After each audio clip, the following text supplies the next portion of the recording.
What really happened with your host, Mike Rivero. You're listening to the Republic Broadcasting Network, where you'll find out what the Fukushima's going on. And aloha, America. Welcome to our show today. It is Thursday, July 13th, 2017. Sure happy it's Thursday. Sure happy it's Thursday. Sure happy it's Thursday.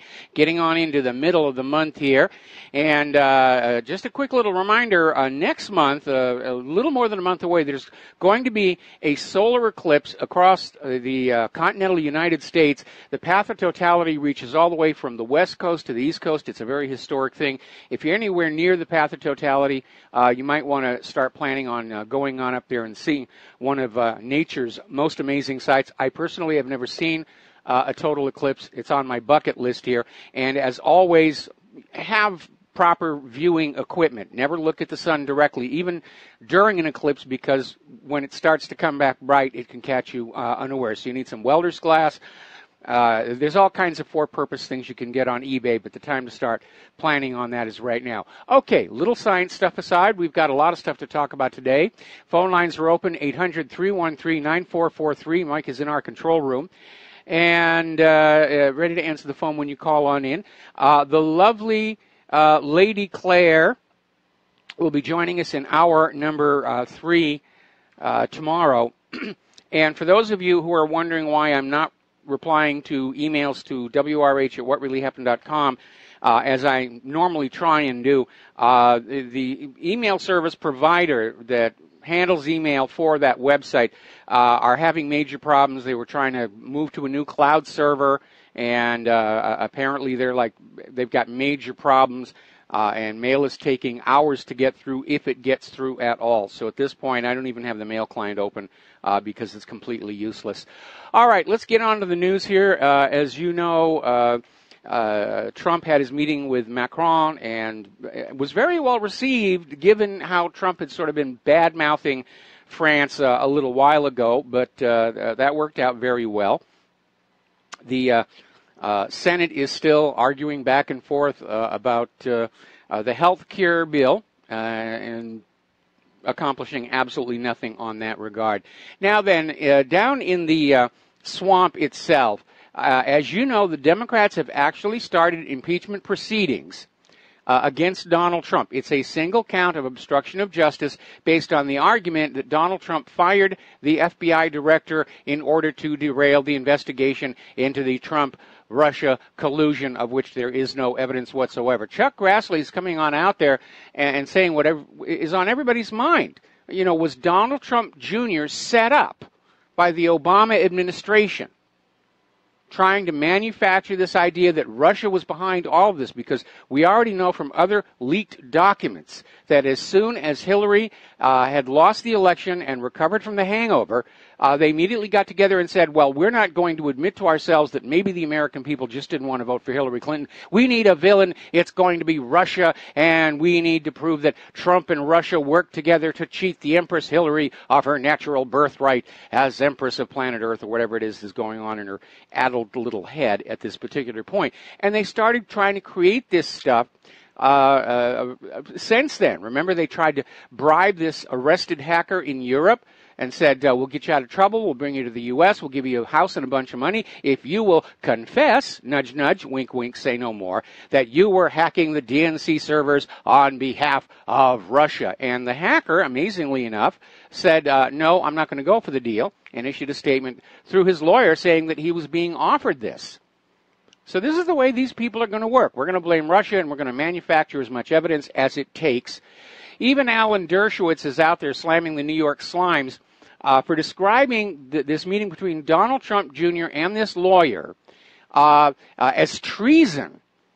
Okay, now, the New York Slimes is taking the position that Russia is already our enemy, we are in a war, and therefore any cooperation between any American and any Russian counts as an act of treason. It is way over the top, it is way over the shark, and Alan Dershowitz is absolutely correct to call them out on it. And most people are looking at the circumstances of the actual meeting, which was she baited Donald Trump in, saying she had information about Hillary Clinton, and then what she actually wanted to talk about was the Magnitsky Act and certain aspects of American adoption law. And that was it. And there was no information provided by this lawyer about Hillary that was not already known to the general public. So it was a bait and switch, but it looks like this meeting was engineered just so that somebody could say Donald Trump Jr. was meeting with a Russian. Ooh, those bad Russian people here. Now, the Russian oligarch who hired the lawyer who met Donald Trump Jr. also paid the company behind that dirty dossier. And this lawyer, Natalia Veselnitskaya, is working for Denis Katsi. And he's the businessman's son of a senior Moscow official, and he's in trouble. He's facing charges of money laundering here in the United States of America, and was just in there. Now, it gets a little more curiosity. First of all, we're going to do a shout-out to our on-air affiliates. And I do see we have callers on the line. I'm going to get to you as soon as I finish this whole little assemblage of stories here. It turns out now, everybody was asking, why was this lawyer even in the United States? She was denied a visa. Somebody had to go around the system. And it turns out that tracks all the way back to Loretta Lynch, who pulled the strings to let this lawyer into the United States for a very brief time in order to help facilitate this meeting. Now, this so-called Russian spy, that's the new name for it. The lawyer isn't getting enough traction. She's a Russian spy. Natalia Veselnitskaya. Sounds like a Russian spy. Ooh, bad Russian spy. Photos are surfacing showing that she was at an anti-Trump rally. In fact, more than one. She's an anti-Trumper. And apparently she tweeted anti-Trump articles about the Trump University being a fraud 3 days before meeting Donald Trump Jr. She's on the other side. She's an anti-Trumper. The perfect tool to use to try and manufacture a meeting between Donald Trump Jr. and Russia so they can go to town and say, see, we were right. It was all Russia's fault. Americans love Hillary Clinton, and she would be the president if it wasn't for those evil, dastardly Russian people. Well, according to the Wall Street Journal, they have a news story out there that basically says that U.S. intelligence detected Russian officials discussing meetings with Trump associates in 2015. Doesn't say the meetings actually happened, just that somebody at U.S. intelligence thinks that maybe the Russian officials were discussing the meetings, and this is coming to the Wall Street Journal through the usual multiplicity of third-party handoffs. It's a smear job. It's just absolutely a smear job. Now, one thing I admire about Russia is their sense of humor, because a Russian Foreign Ministry spokesman, in response to the claims that Donald Trump had disclosed classified intelligence to Russian officials, came on out, Maria Zakharova. She's a winner. She came on out and said, maybe it's time for the American people to stop reading the American newspapers. And she just went on to say, you can use them for other things, just don't read them. A beautiful little sense of humor here. All right, let's grab a couple of quick phone calls. Mike in Alaska, aloha. Welcome to the show. What's on your mind? Yeah, Mike, I'm wondering what is going on with this BART system in California, this Bay Area rapid transit. There seems to be a story where people are coming on the trains and beating everybody up and robbing them. Yes. And the story is getting buried, but what is really going on? Well, this has actually been a problem on the BART trains, and unfortunately it is a trend that is spreading across America where a whole crowd of young people, 10, 20, 30, in one case 60, simply get on the train and they charge up the middle of the train, just robbing people, and then they get off the train at the next station and scatter before they can be arrested. And the scandal involving BART is that they're refusing to release the surveillance footage under the excuse that it will reinforce a negative racial stereotype, which basically is telling us what ethnic group these people are belonging to. But it's another classic case of political correctness over the public's right to know where the threat is coming from. And BART security obviously cannot protect their passengers. And here we have BART corporate leadership not wanting the passengers to know just who might be the threat. And that's why it's a big stink. Mike, this is why I live in the wilderness away from any kind of public transportation. But I feel like those victims of what already has occurred have a right to that footage. I mean, I was locally, actually, I was fighting an incident where there was a shooting, a police shooting, and it was a indigenous person. It wasn't even a white person. It was just a person, and it was this kind of a sketchy story as to why the shooting needed to occur. But luckily, they had body cams, but then they refused to release the body cam footage. So, and I fought that, and I went in and said, this is ridiculous. What's the point of having these things on your body if you're not going to, if I get shot under or attacked or anything under suspicious circumstances, I want that published. I want that live streamed, basically. Well, unfortunately, we're seeing all across the United States now where more and more police departments, backed up by their local governments, which don't want to have to deal with lawsuits for bad behavior. The rules are that the public doesn't have a right to the body cam footage, but the body cam footage will be made public if it supports the police officer's side of the story. And it's very obviously taking something that was intended to guarantee the public's civil rights and safety, and it's being turned around to further protect police abuse. Now, is the BART, is that privately owned? How is that? No, I think that's California Department of Transportation. And it's hardly the only one. They've been building trains all over. When Claire and I were still living in North Hollywood, they were starting to build the line just a block away from our house, and those big tunneling machines were going at it and shaking our home, and it was a bit of a nuisance. Seems to be a war on people noticing anything. It seems to be, how could we get the truth of what actually occurred and maybe even solve the problem or help it without the actual truth of what really happened? And well, then you say, I think I haven't. We live in a nation where truth has become such a valuable commodity, the government is trying to economize it. But behind the joke there is this reality that government and corporations are starting to adopt this attitude of, we're going to do what is best for us, and you don't have a right to know if what we're doing is harmful or damaging. And I'm going back to this announcement by the FDA that they're no longer going to require those warning disclaimers on TV commercials for prescription medication. And the FDA is saying, people don't want to be bothered with those anyway. Yeah, people do want to be bothered with them. Claire and I listen to them all the time, even though we don't take those medications. This is about, preserving the profits of the big pharmaceutical corporations who don't really think the public needs to know.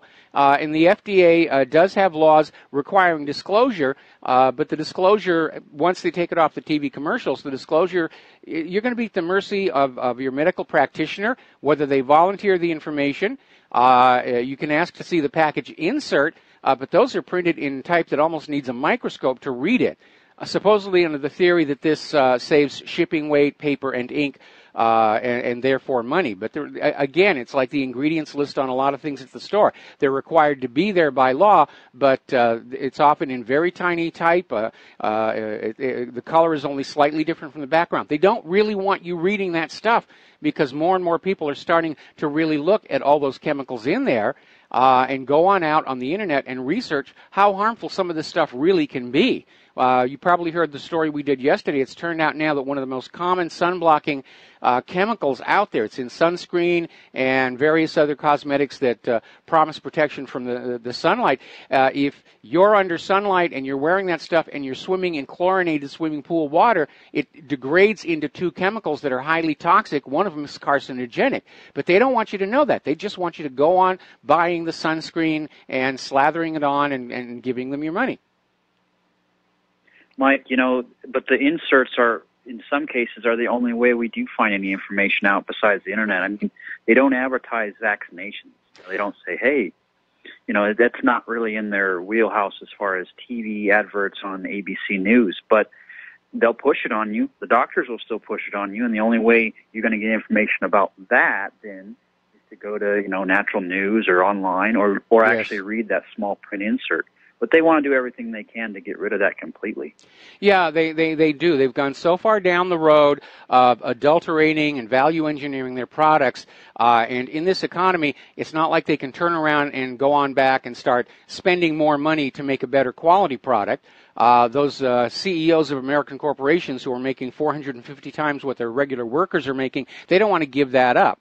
And so, yeah, they're trying to warp the system into where the public doesn't have a right to know anymore.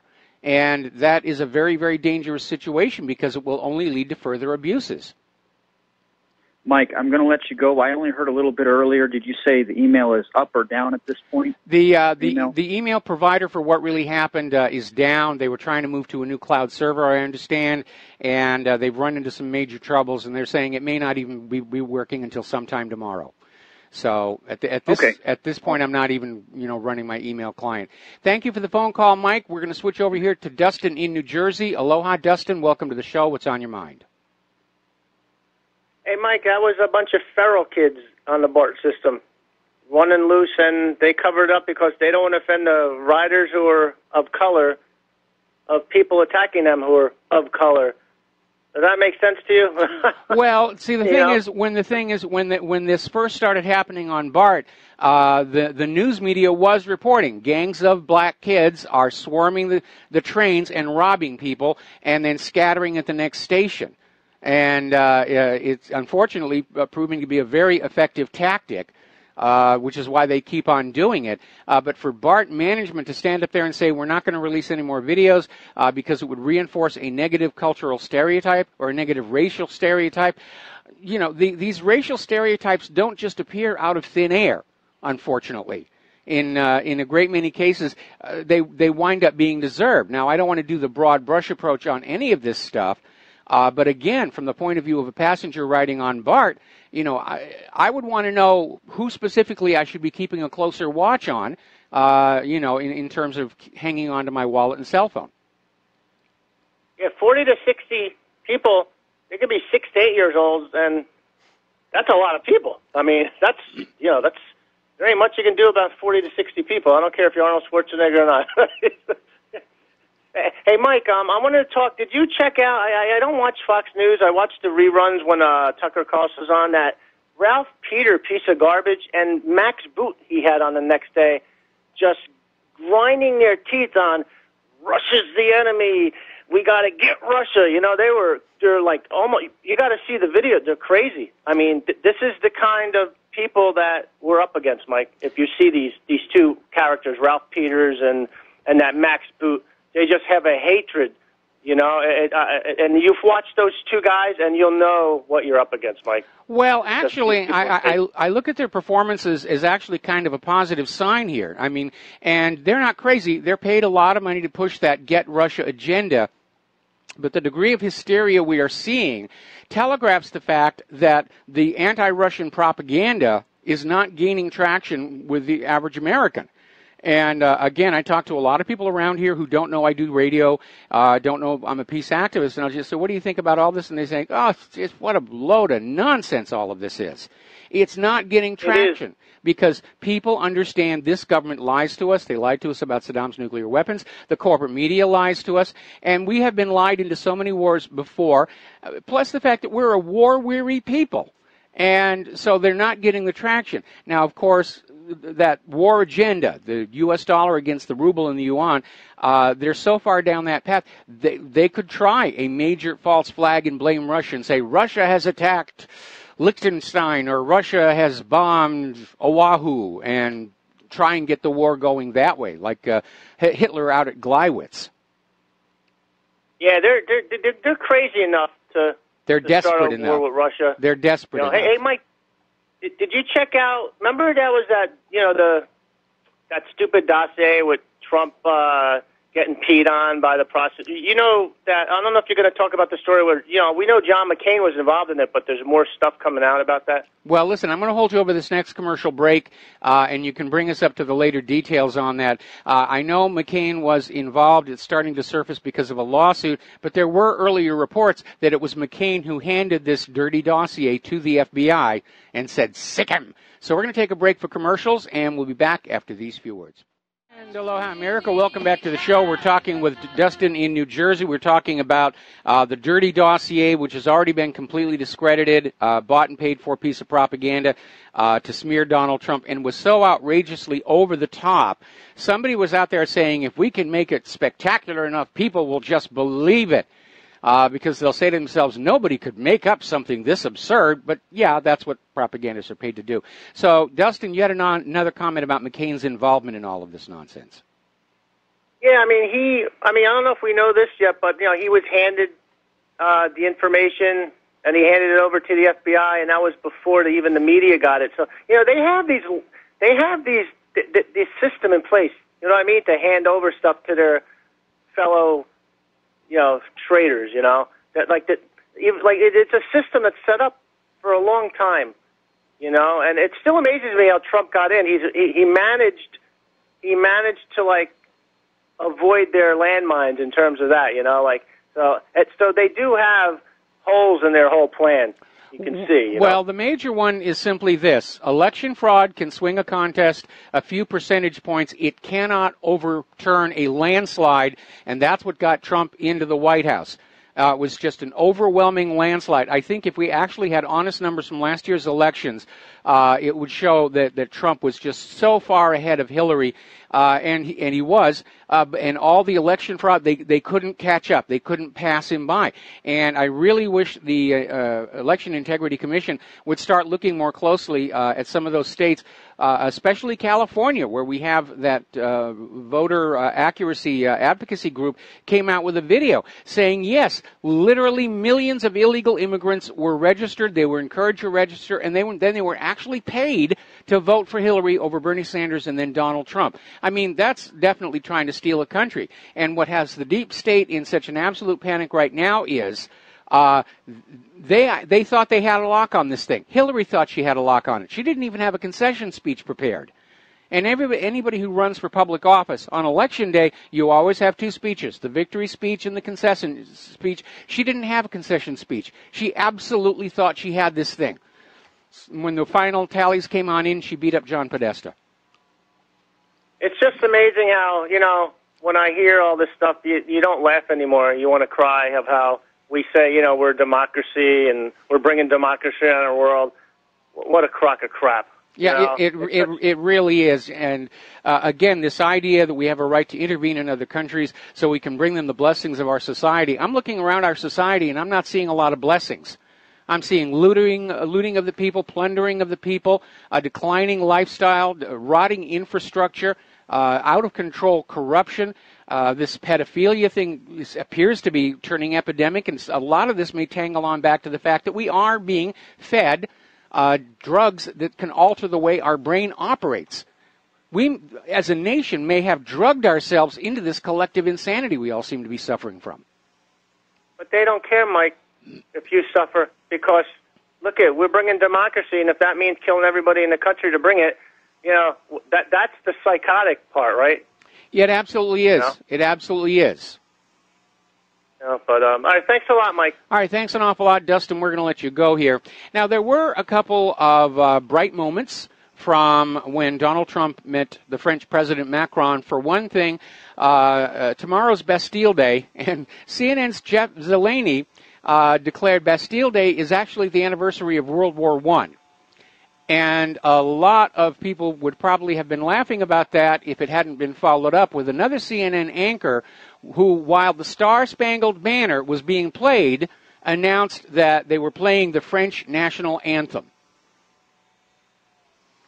So, and again, when I was teaching computer animation over at the University of Hawaii, the classroom right next door to me was beginning journalism. Now, I've been through a journalism course at the college level myself. And back then it was, confirm your sources, no speculation, who, what, where, when, why, and how, and all the rest of it. This class they were teaching them how to do their own makeup and hair. That was it. That was it. They were being prepped to be news presenters on the camera. And that was it. And the idea that this CNN anchor doesn't recognize the national anthem, I think, tells you a lot about the kind of people who get these jobs as prostitutes and correspondents in the corporate media. We'll be back after these commercials. Aloha, America. Welcome back to the show here, and getting on back to Trump's meeting with Macron. The media is losing it. They're not even really reporting on what's going on. It's just venting their opinion and their disgust. And as a matter of fact, MSNBC guest and Vanity Fair correspondent William Cohan was on MSNBC watching the footage of Trump and Macron's meeting. Stephanie Ruhle asked Cohen for his reaction, and he said, "Lord, help us." I mean, look, that was a nice ceremony. I hope they can find common ground. I just think it's very difficult between these two men. I don't see how they have that much in common. Shortly after that statement, Macron announced he's changing his Syria policy. He is going to work together with the United States to defeat ISIS and al-Qaeda in Syria, and ousting Assad is no longer a priority. So they totally missed the story of what was going on, because the corporate media thinks they are or should be the story. Have you noticed how much the corporate media talks about itself these days? It's not their job. Anyway, getting on back to the swamp here, Trey Gowdy is out there commenting about this constant hammering of these totally mythical, baseless stories. And he says it's drip, drip, drip on Russia, and it's undermining the Trump administration. Yes, that's what it's supposed to do. Undermine his administration, undermine his credibility and his image with the American people. It really isn't working all that well. But don't expect them to stop anytime soon. They're just out there repeating the lies, and they don't care how many people out there know their lies. They're just out there playing to the masses who still think that that television set is the font of all truth and wisdom in the universe. Now, interestingly enough, during his confirmation hearings, FBI Director nominee Christopher Wray said that he would be interested into looking into Kiev's alleged meddling with the electoral process in the United States. And this is an alarming signal from Washington, D.C. to the government of Ukraine, because according to the report, Ukrainian President Petro Poroshenko signed a $50,000 a month contract with a Republican lobbying firm to assist in setting up meetings with government officials in an effort to strengthen the U.S.-Ukrainian relations. Well, isn't that what's going to happen when you have somebody coming into office? You're going to hire a lobbying firm, or you're going to hire somebody and say, we have to start establishing those lines of communication. This is going to be another nothing burger. But Christopher Wray is going to go out there and he says, I'm going to look at it. So yeah, he's signaling he's on board. He's on board with the Get Trump, Blame Russia agenda. And of course, Lindsey Graham sent that signal the other day. If you are not with us, you are not getting confirmed. Do you remember back in 1994 when Bill Clinton and the Democratic National Committee received millions and millions in actual contributions from Chinese nationals, including Chinese intelligence, and Janet Reno refused to appoint a special prosecutor? That was the Chinagate scandal.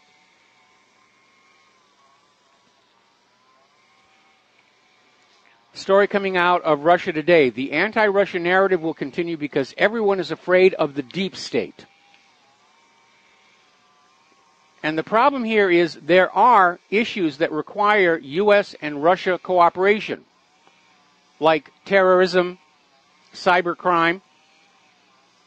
But the war agenda in the U.S. is still get Russia, get Russia, get Russia, somehow, from all these intelligence agencies.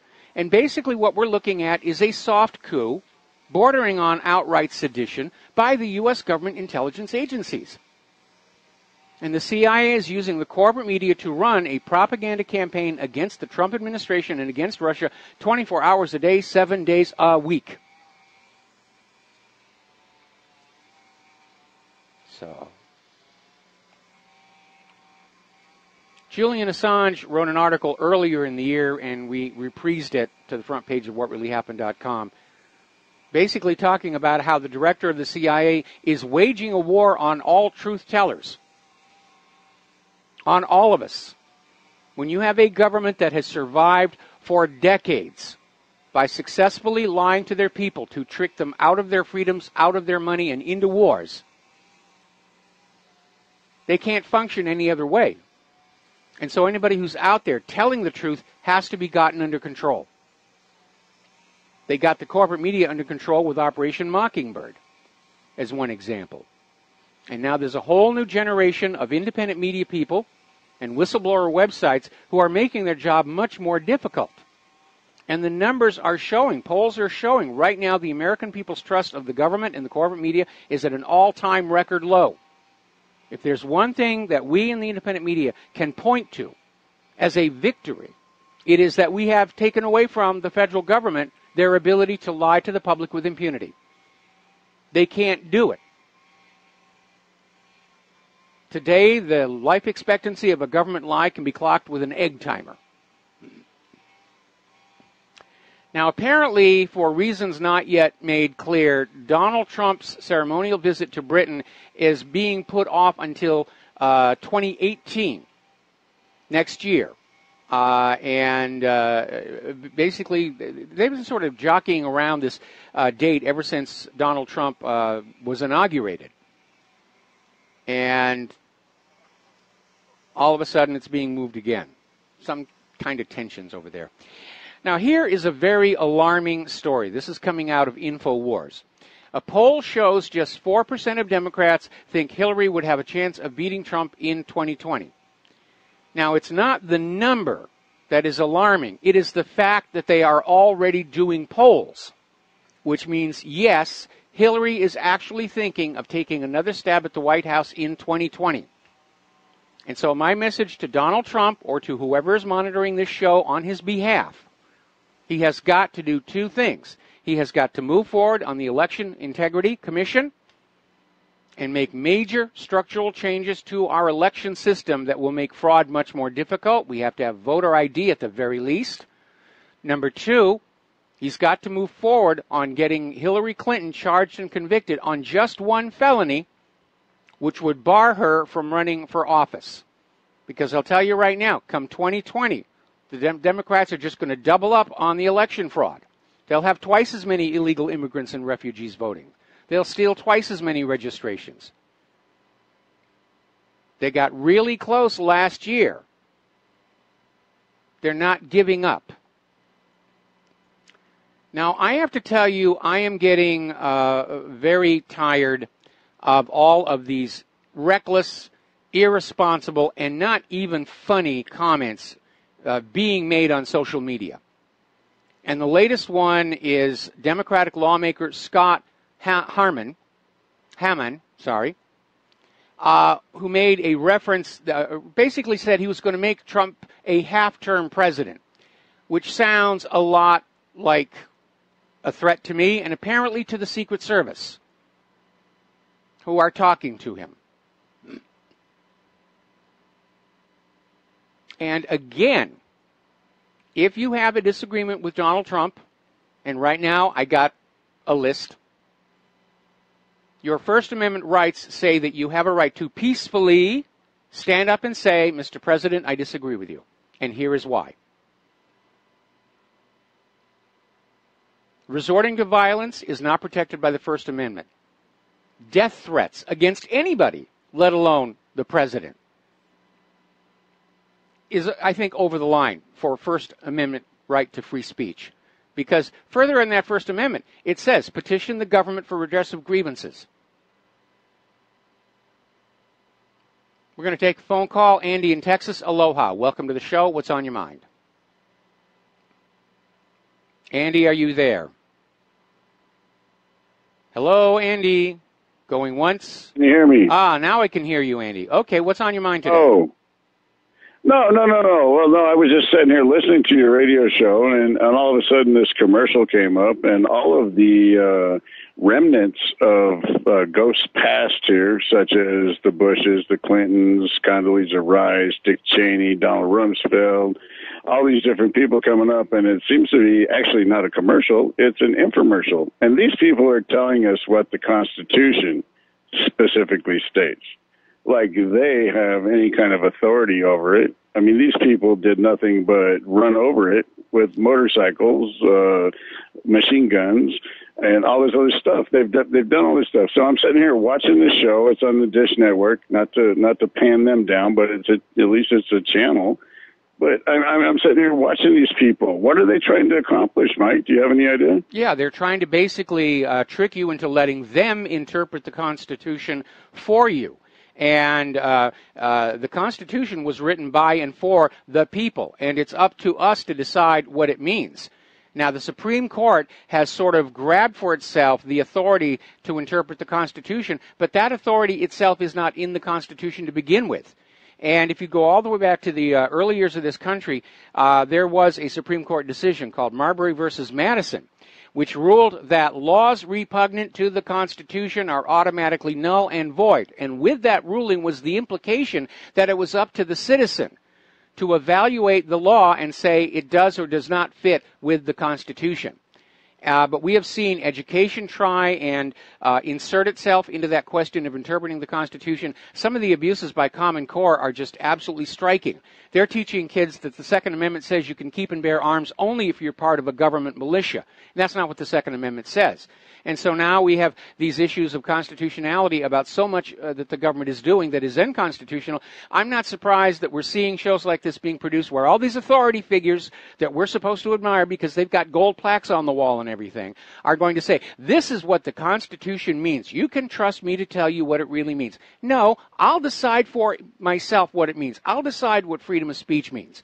I'll decide what keep and bear arms means. I'll decide what right to privacy means. Well, sir, the Constitution is written in plain English, okay? It doesn't take a dictionary. You don't have to sit there and read the Constitution with a dictionary at your side. We know what this thing says, and we know what it's inferring to, and we understand that, the freedom of speech, freedom of press, freedom of religion, the right to own guns, the right to be private and not have yourself searched at every second of the moment. We all know this. We're just being naive and letting them do what they want to do to it. And this is where the problem lies. We have to stop consenting to all of this stuff, knowing what we know about the Bill of Rights and the first 10 amendments, which are the Bill of Rights. This is important for the people to understand. The Bill of Rights were not put in the Constitution as a right given by the government. It was put in the Constitution specifically stating that the government shall, by all means possible, protect these first 10 amendments. Yeah, that's absolutely right. But basically, the Bill of Rights is a recognition of the rights. But again, Common Core is already skewing that to say a right is something the government will give you when you behave properly and will take away when you're doing something the government doesn't really like. And again, that is not it.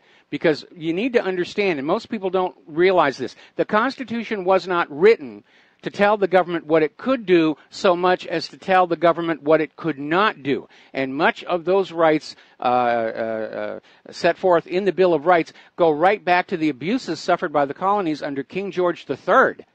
And many of these rights in the Bill of Rights go all the way back to the Magna Carta itself. Well, but the thing is that the people really need to understand that the Constitution was written to restrain the government, not to empower the government. And therein lies the problem here, because everybody thinks the Constitution gives the right to the government to do all this stuff. And you already summed that up in the last statements that you just said.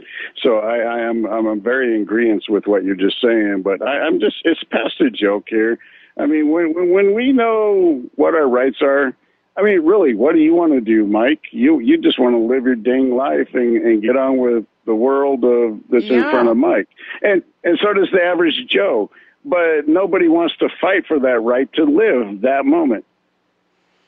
Well, we all have our different ways of fighting. And, of course, the last 23 years at my blog and the microphone, that's been my way of doing it. At my age, I'm really not able to do much else. So. Well, I'll give you that exception, Mike. I mean, you're one of the few people who are actually fighting to keep the world alive here and to teach people what the heck is going on in this world and whatnot. So I really appreciate you. Thank you for taking my call, Bob. All right. Thanks an awful lot. We're going to switch over to Peter in Los Angeles. Peter, aloha. Welcome to the show. What's on your mind? Peter, are you there? Did we just lose him? Spoke or ran an article. Oh. You spoke or ran an article the other day.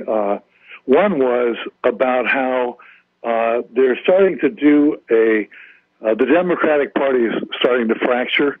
There's a new third party sort of going on. You were commenting that Bernie Sanders ought to get over there right away. Yes. Another thing that either you pointed out or I read somewhere was that big Republican donors are withholding money until the Republican Party actually gets behind their elected president. And now, we have the media totally off on its own and echoing the intelligence community and probably the military-industrial complex, and totally apart and not controlled by the president, nor is his own party controlled by the president. And then you have the Nikki Haley, yes, apparently doing things at odds with the president. She's not even representing what the president wants her to say. We think it's a complete dissolution, Mike. It doesn't look to you like the whole thing is falling apart. It does, not only to me, but to other countries around the world, which is going to make them more nervous about doing business with the U.S. dollar. It's going to make them much more nervous about future military adventures of the United States because they're not really sure who's calling the shots. And that's why if we get close to a nuclear war, we could go over the brink very easily. And as I said before, during the Cuban Missile Crisis, the reason we got through that without a mushroom cloud is Kennedy and Khrushchev knew each other did not want to go there, and they were able to sort of steer out of that mess and avoid it. Today, if we get close to a nuclear war, Putin's going to be saying, I don't know if I'm talking to Donald Trump or somebody at the Pentagon. I don't know who's in control and whether they want this nuclear war or not. And that's going to make Russia more likely to hit that button than they were back at the Cuban Missile Crisis. Mike, the centrifugal force of the federal government, we have the states ignoring, immigration law. Okay, Peter, I'm going to have to put you on hold. Peter, I'm going to have to put you on hold. We got to take a break for commercials. Don't hang up. We'll be right back. Aloha, America. Welcome back to the show. We're talking with Peter in Los Angeles. And Peter, you were starting to talk about the United States and centrifugal force. Well, yeah, the centrifugal force, the unifying, pulling together that the federal government in the past has always done. The states are not surrendering their election materials. They're not obeying federal election laws, really. They're not obeying immigration laws. The press, and by the way, the people don't believe in the elections either. So the people don't believe it. The Democrats are saying the elections are rigged by the Russians. The Republicans are saying much more credibly that they're rigged by the Democrats and by the illegal aliens and so on. But nobody believes that the elections aren't rigged. Nobody believes the press. The federal government within itself, Nikki Haley, as we talked about, and the intelligence agencies, and the Democrats and Republicans on the Hill, the military-industrial complex, the whole thing is unraveling, Mike. Yes. Yes, it is. I don't know where we go from here. Well, like I said, to me, the symptoms look very, very similar to what was going on in the Soviet Union just before it fell apart. And right now, looking at various scenarios for the immediate future, a Soviet-style collapse seems like the best option right now. It's going to harm the fewest number of people, and it's going to give us a chance to restart with a new government that is based on that original constitution with a few more teeth in it to hold the government in check, to reset the economy and get away from private central banking. You know, we have also a group of billionaires, of course, that are actively engaged in undermining the government. George Soros, the most prominent one by far, but there's others. There's that whole Israeli, Jewish mafia, Chaim Saban and all those other guys, and Adelson, and then we have the Koch brothers, and all of them are subverting the government. Yes. And some of them in league with the intelligence agencies, some not. It's just, I don't know what to think about the whole thing. It was a long process to get here because the original United States, as designed by the Founding Fathers, was designed to basically prevent this kind of situation. The states were sovereign and independent. The central government was only to arbitrate between the states and never to enter into them. Being a member of Congress was a part-time honorary position, and there were strict limits on where candidates for office could do their fundraising, so they weren't simply being bought out by the rich and powerful. And over time, all of those protections for our nation have been whittled away until right now Washington, D.C. is just, it's a big supermarket for politicians there. Like, Congress wars, what do we bid for this building full of sellouts? Which is what they are. That's how they get elected, by saying, yeah, I'm willing to sell out. I am a friend of Israel. I'm making that clear right now. And the money starts pouring in.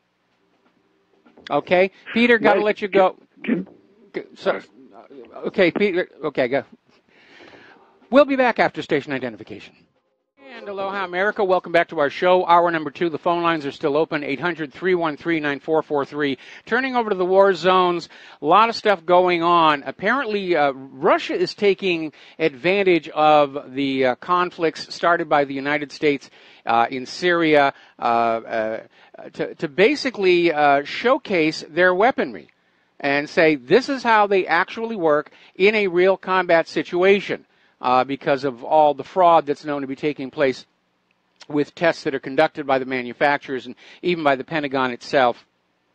And again, if you have not seen it, I recommend the movie The Pentagon Wars. It's a comedy. It's very funny. It's also based on a true story about the development of the Bradley infantry fighting vehicle.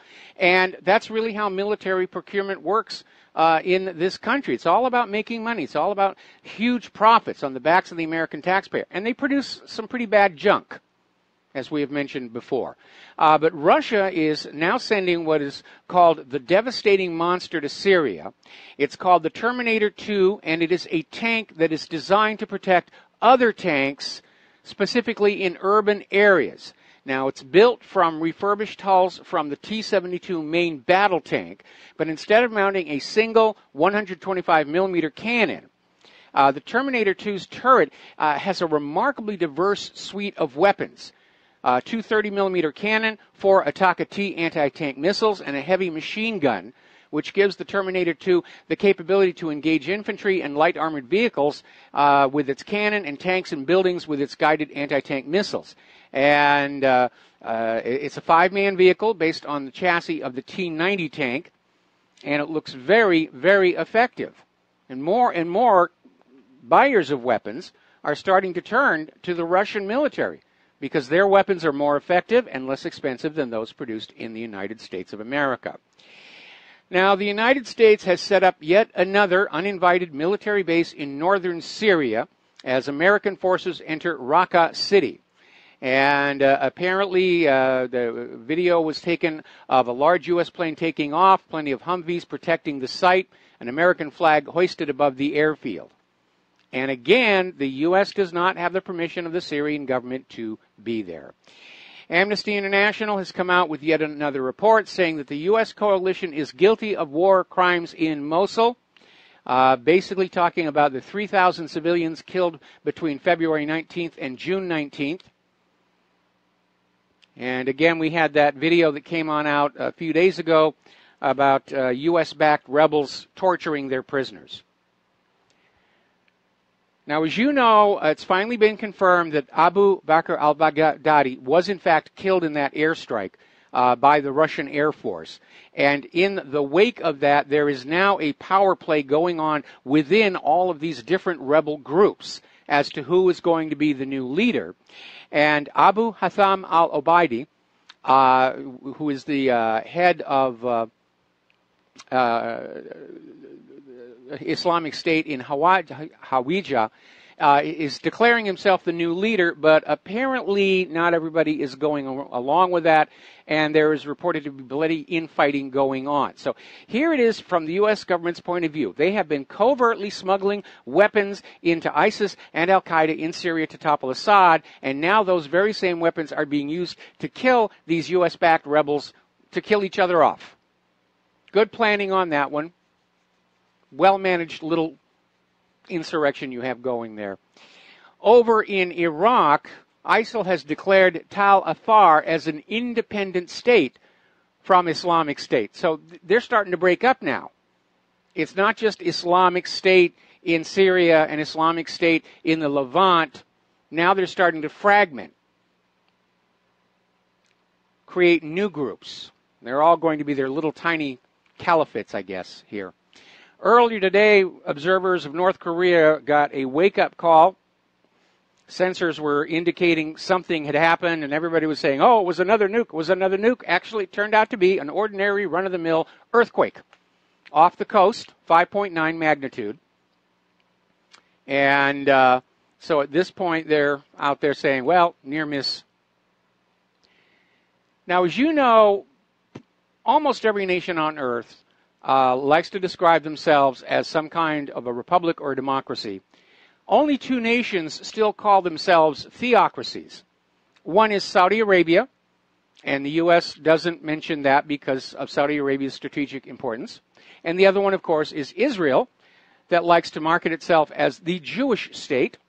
And the U.S. doesn't comment about that either because of Israel's strategic importance, along with all that AIPAC money that's flowing into their campaigns here. But it turns out somebody did a poll of the Israeli citizens, Israelis, Jewish citizens. They don't like the idea of living in a Jewish state.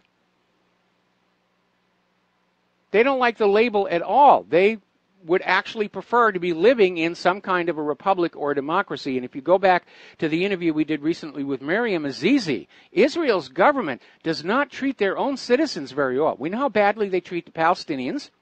It turns out they're just as abusive of their own people.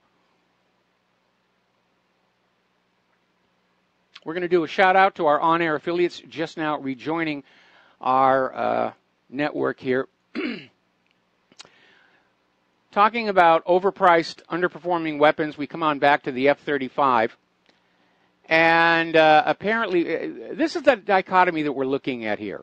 There's always more money for weapons. There's no money for anything else the American people need, but plenty of the American people's money to go for more weapons. And we have a nation that is supposedly too broke for universal health care, and they're going to spend another, basically $500 billion more on the F-35. When you look at all that money and what could be done with it for the American people, and it is the American people's money. It does not belong to the government. The government is hired by the American people to manage our money and our nation for our benefit. That's the promise. We don't get it, but that is the promise. And it almost reminds me, George Bernard Shaw wrote a play, Man and Superman. And in one of the acts is often performed all by itself, and it's called Don Juan in Hell. And I did that in college. I got to play the devil. And there was this wonderful line in there. There's nothing but in man's industry but his greed and his sloth. His heart is in his weapons. And that's certainly true of the U.S. government. Look where we spend our money. If you want to know the true character of a nation, look where they spend their money. Are they spending the people's money on the people? Or are they plundering and looting the people and spending it on the machinery of war? And that tells you what the national character is. We are a warrior society. We like to pretend that we are seekers of global peace, but the United States has caused more ruckus around the world than anybody else. Getting on to the economic news, we're hearing more and more about this campaign to eliminate all cash so that all money out there is under the control of the bank's computers. And yes, some of it flows through your hands briefly, electronically, but it still remains in the bank. They want to get rid of any portable store of value that you could reclaim your own wealth. And apparently the International Monetary Fund is well aware that there's a growing groundswell of opposition to this idea of not having cash to put in our pocket, to spend at a whim, to get a hot dog, to get a jelly donut or something. And they're basically they put out a working paper on decashing, and it's being sent to all governments, how to psychologically prepare their citizenry to accept a cash-free society. So the propaganda is already going to be out there. Oh, you don't want to use that cash stuff. It's antiquated. It's antique. Think of all the bacteria that is all over that money, which doesn't worry me because germs couldn't live on the money I make. But they're launching the propaganda.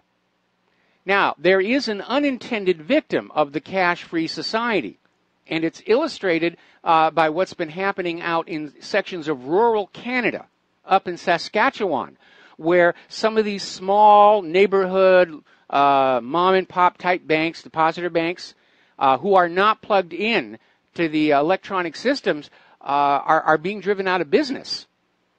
As Canada drives toward digital banking, banks that are based on the old cash model are being shut down, and citizens who live around those banks are very concerned because nobody's coming in with a replacement. But they want you on those little cards. They want to be able to track every single thing that you buy, the hot dog, the cotton candy, the jelly donut, whatever. I don't know why, but they're obsessive about it. Along with the idea that when there is a banking crisis, and one is coming very, very soon, there will not be any runs on the bank. Because you can go down to that bank and bang on the door and say, give me the money out of my savings account, and the bank will say, I can't. There's nothing to give it to you with. It can only be moved to another bank. And with those high-speed networks, the bankers are just going to be moving that money around to try and save themselves until it all goes downhill and everybody's broke.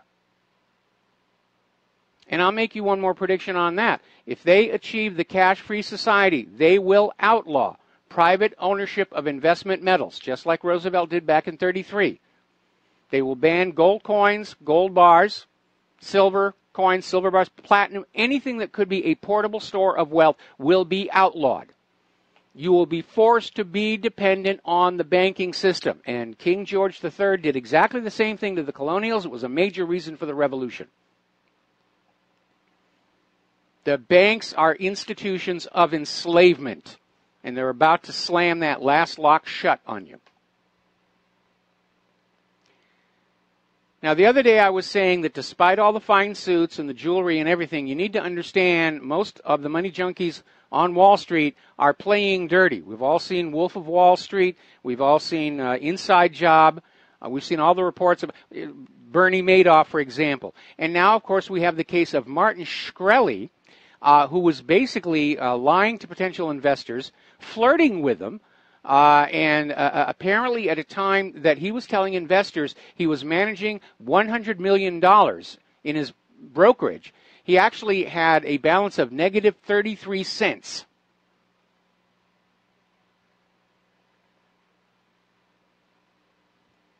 So they finally caught up with him, and he's gone to trial.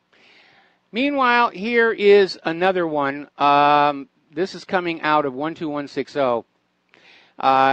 We have to score one for Attorney General Jeff Sessions because more than 400 people have been charged with taking part in a health care fraud and opioid scams that totaled $1.3 billion, with a B, in false billing. And basically said this was the largest healthcare fraud takedown operation in American history. It included doctors, nurses, and pharmacists who put greed ahead of their patients. And we understand that's a bad thing, but the entire system has been putting greed ahead of patients ever since Richard Nixon signed that Healthcare Maintenance Organization Act for his good buddy over at Kaiser Permanente. Among those charged are 6 Michigan doctors accused of a scheme to prescribe unnecessary opioids, get people addicted. A Florida rehab facility is alleged to have recruited addicts with gift cards and visits to strip clubs, leading to $58 million in false treatments and tests. They arrested more than 120 people involved in illegally prescribing and distributing narcotic painkillers. And this is part of the deadliest opioid drug overdose epidemic in U.S. history. More than 52,000 Americans died of opioid overdoses in 2015. And the numbers have continued to rise. Where's all that opium coming from? Afghanistan. One of the main reasons we had to go on in there and take the place. Pipeline right of way, another source of opium for the CIA drug lords. Nearly 300 healthcare providers are now being suspended or banned from participating in federal health care programs. It is very upsetting to realize you are living in a country that is of the scammers, by the scammers, and for the scammers. We all know we cannot trust the government. We cannot trust the corporate media. We are learning we cannot even trust doctors who are held aloft in films and TV shows as these absolutely angelic saints of healing that we should always obey and do what they tell us. Doctors are just as corruptible as anybody else. And when you have a system, a political, economic system conducive to corruption, corruption is obviously going to happen. Rivero's law of the hierarchy is that any organized hierarchical structure inherits the manners, morals, and ethics of those at the very top. If you have a corrupted leadership, you will have a corrupted society. Or as the Russians like to say, fish will rot from the head.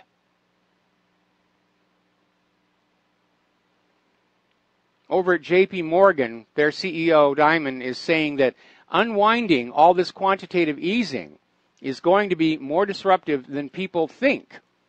And he goes on to say, we act like we know how it's going to happen. We don't. In other words, they got into this QE mess as an emergency measure, and it's caused all kinds of damage for the American people. And now they don't know how they can get out. What he's essentially admitting is now they can't stop.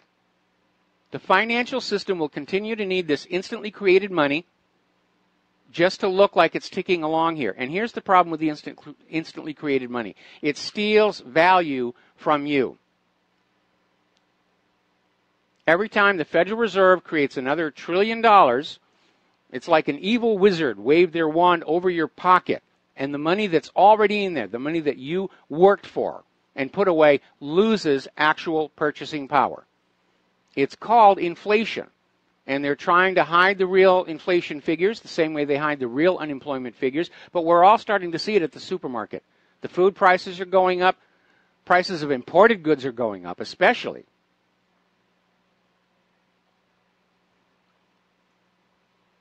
Now, the U.S. is out there getting ready to make a major move into the oil global market. Apparently, after 40 years of not allowing oil exports from the United States of America for most of the states, the U.S. is going to start being a major exporter. They're looking to top the global market. And the consultancy group PIRA has released a new forecast relating to the current boom of U.S. shale oil production. And the group is estimating that by 2020, U.S. crude exports will rise to 2.25 million barrels a day. 4 times the amount of what was produced last year. That's what they're saying. And they're claiming that this will put the U.S. on the same level as nations like Kuwait and the United Arab Emirates. Maybe, maybe, maybe. We've seen a lot of very glorious forecasts about shale oil and fracking, and they keep coming up short. They've already had to cut the estimate from the Monterey Shale Formation by more than 2/3. They're not really getting the oil out. And as a cautionary story over at oilprice.com,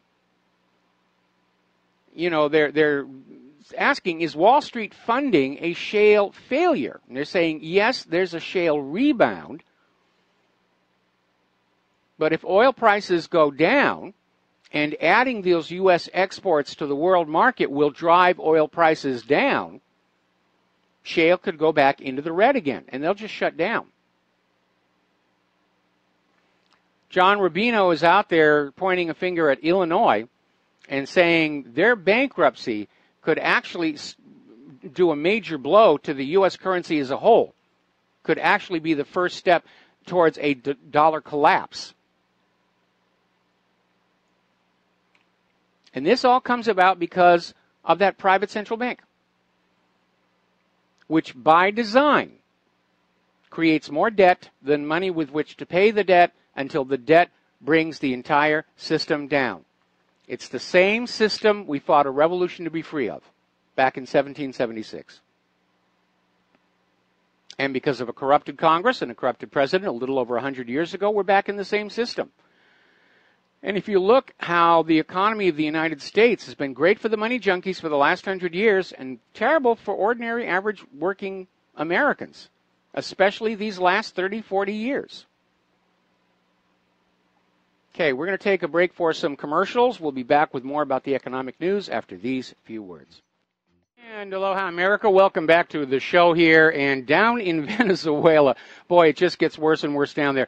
Venezuela's currency has become so devalued, police are demanding their bribes be paid in Colombian pesos.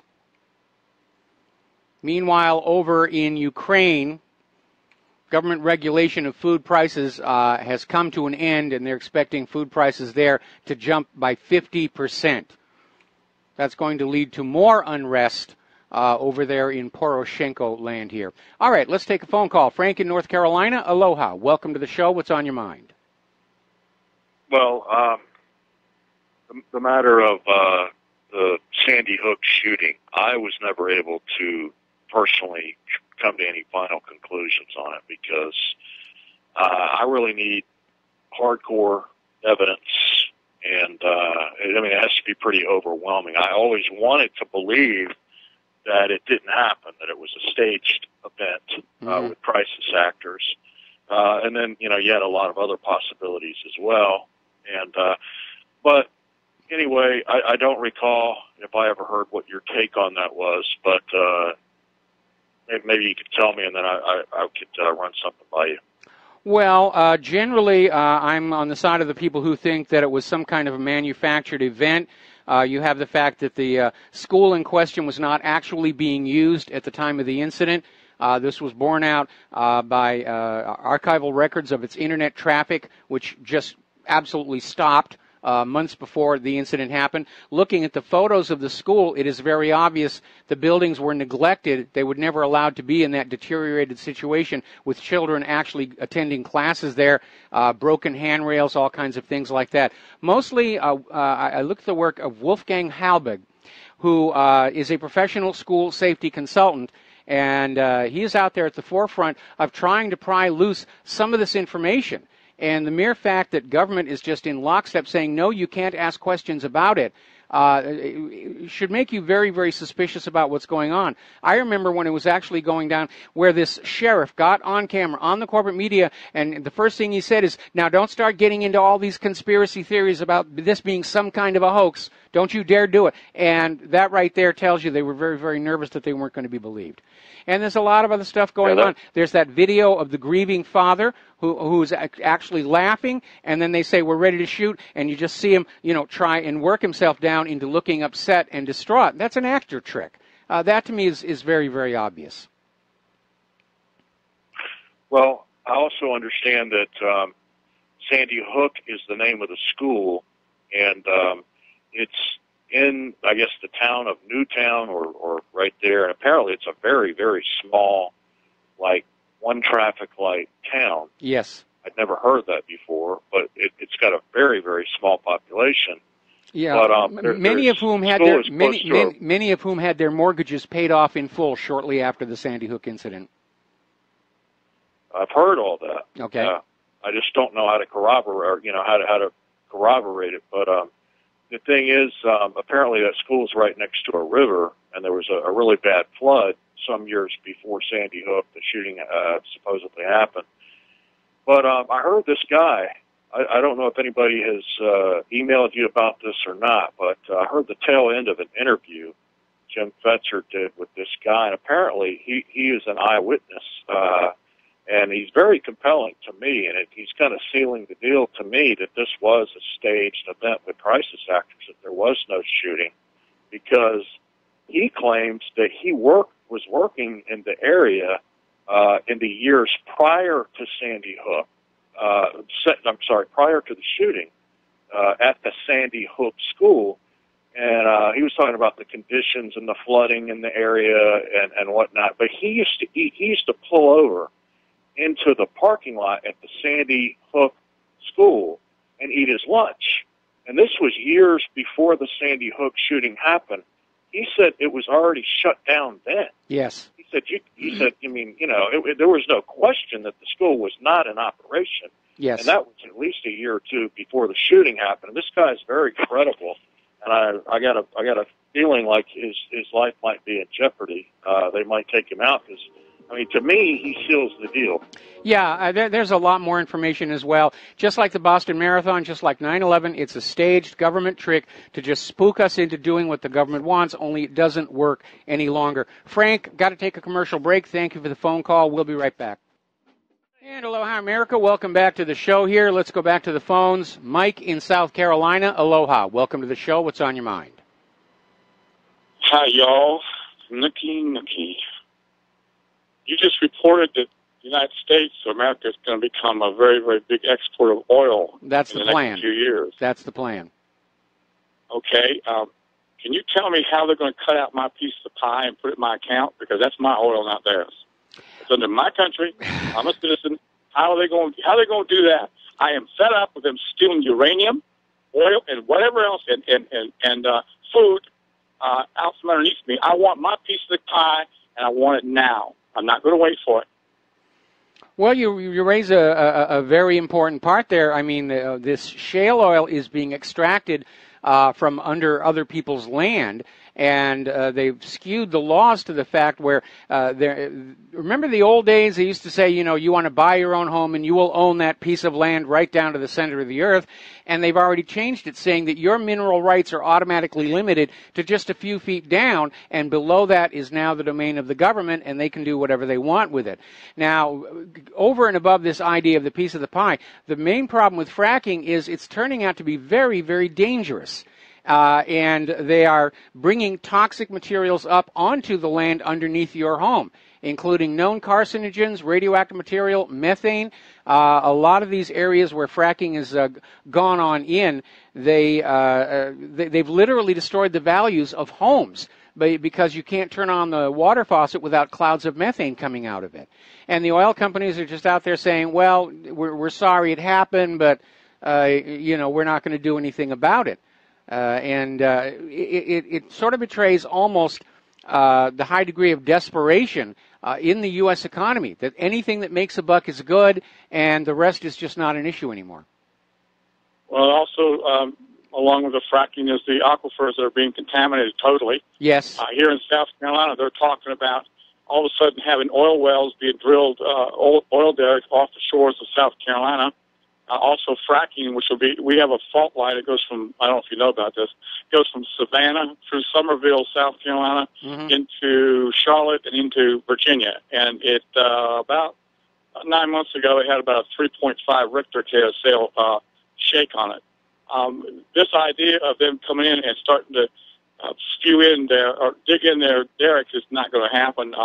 The oil, the BP oil well that on the oil rig that blew up in Gulf of Mexico, is still spewing oil. It's not well known. It's not well publicized. But to this day, 5 years later, it's still spewing oil, and the corrections they're putting on there is very, very dangerous. Okay, these people are nutcases, and I want my piece of the pie. I'm fed up with giving it to everybody else, and you know what? They keep this up, and there's going to be blowback.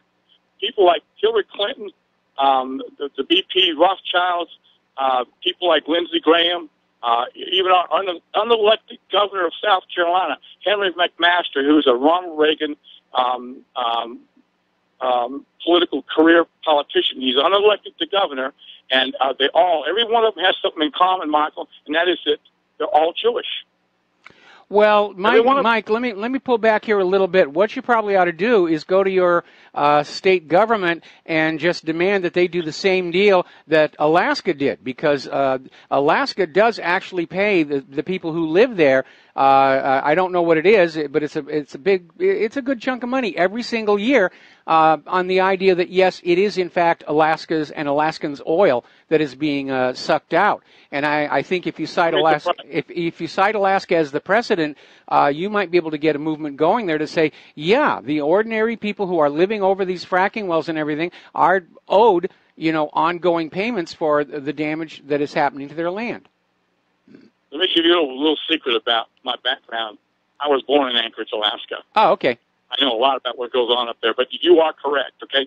Again, the bottom line is this is my country, not theirs. I'm tired of people like Hillary Clinton stealing us blind, and I'm fed up with it. And by the way, when your callers come in, and you got a real good group of callers, the problem is that when they come in here and they start talking about constitutional rights, unfortunately, boys and girls, you're not under the Constitution. You need to understand that. When you became a U.S. citizen, you lost your constitutional rights, and you need to get really up to date on what's going on out here. You're not under the Constitution. It doesn't protect you. And these hate crimes that are going on, and Michael, the hate crimes that were snuck under the military budget bill 2.5 years ago, very quietly, they don't protect whites or Christians. Be very careful. The hate crime bill, it's a setup. All right. Well, Mike, thank you very much for all of that information. It was very useful, and we're going to let you go here and switch to Dan in Canada. Aloha, Dan. Welcome to the show. What's on your mind? Aloha, Mike. Good show. Thank you. Listen, I've got a bit of a dilemma here. I've got a ton of Sandy Hook videos that I made back when the thing was brand new on a channel on YouTube called Operation Zapata. So if you go to YouTube and you just type in Operation Zapata, you'll see a picture of David Ferry. That's the channel. And just yesterday, one of my videos, another one, was taken down for bullying and harassment. And I don't know, there's a lot of really good information for anyone out there who's still on the fence. It doesn't know this whole thing was, just a drill and made to look like a real event.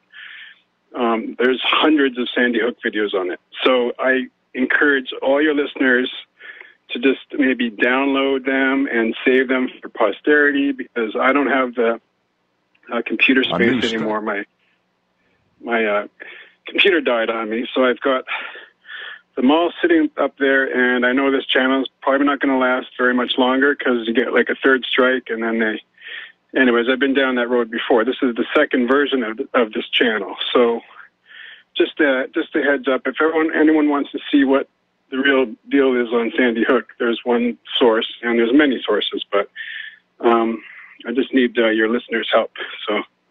Okay, well, I'm looking at your page right now. Boy, you have produced a huge number of videos, and I'm going to take a look at a few of them in a bit and see what's out there. So thank you for that pointer and that information. All right, thanks a lot. All right, we're going to let you go here. All right, the phone lines are open. And moving on here to Europe, Catalonia is going ahead with their independence referendum on the 1st of October over whether to break from Spain or not. Now, the government of Spain has already said you're not allowed to have a referendum. You're not allowed to leave us. Nobody ever leaves España.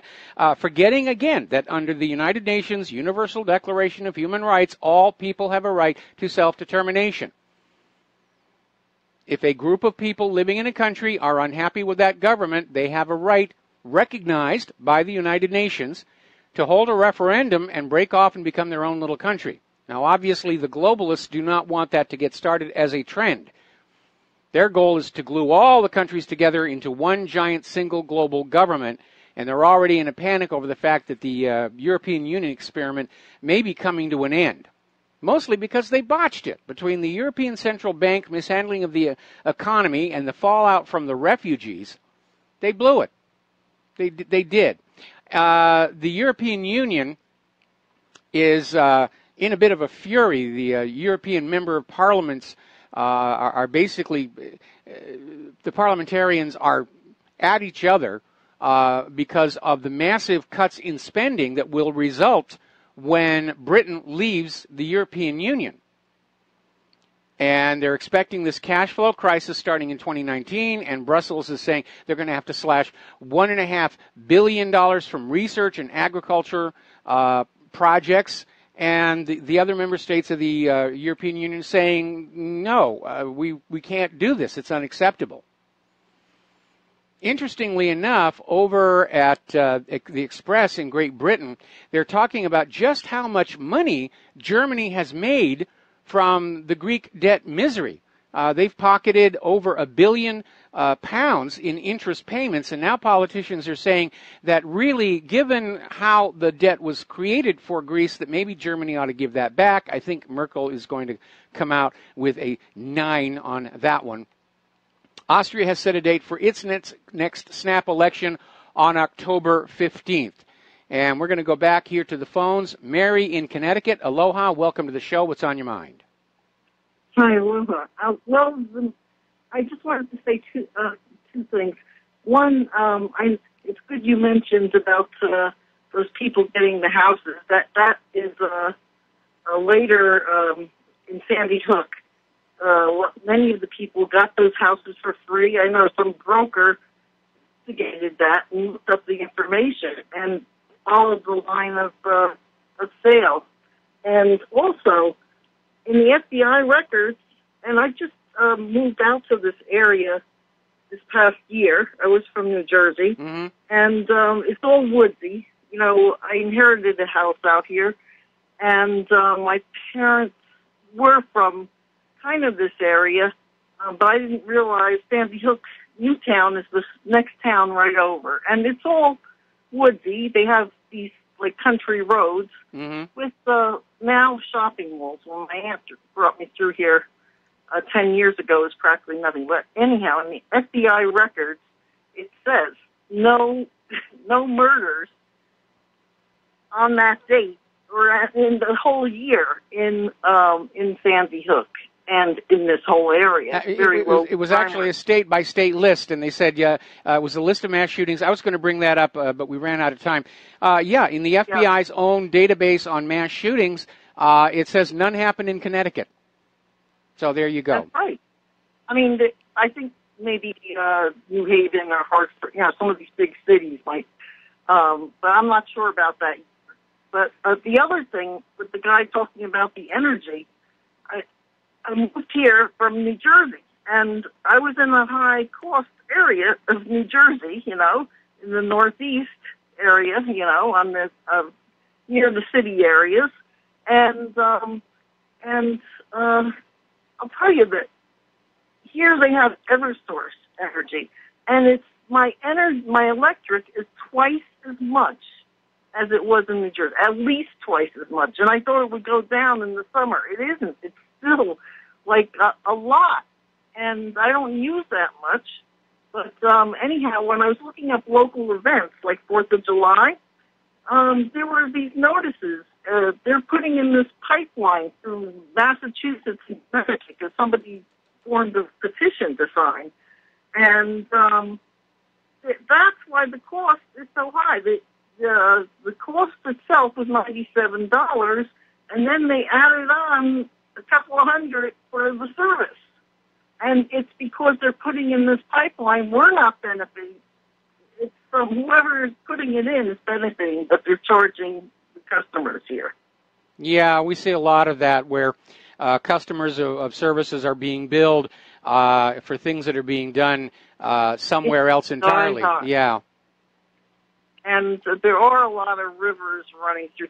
Actually, it's not like they don't have like center of town around, like in older parts of the local town. These were all farms like 10 to 20 years ago. So and there's still farms around here. And there's a lot of, like, there's a couple rivers, Naugatuck River and Housatonic, and there's a lot of little tributaries going all over, little brooks running all over the place. It's all woodsy, but they're more, after my aunt brought me through here about 10 years ago, and it was the population, there were just no malls. There's a mall they put up, about 2 miles down the road, but there's no center of town like in New Jersey. Yes. It's just a road, and then they have... and everything's spread out. I mean, the town I grew up in... The fire department and the school is on the road, on the main road, but it's not like...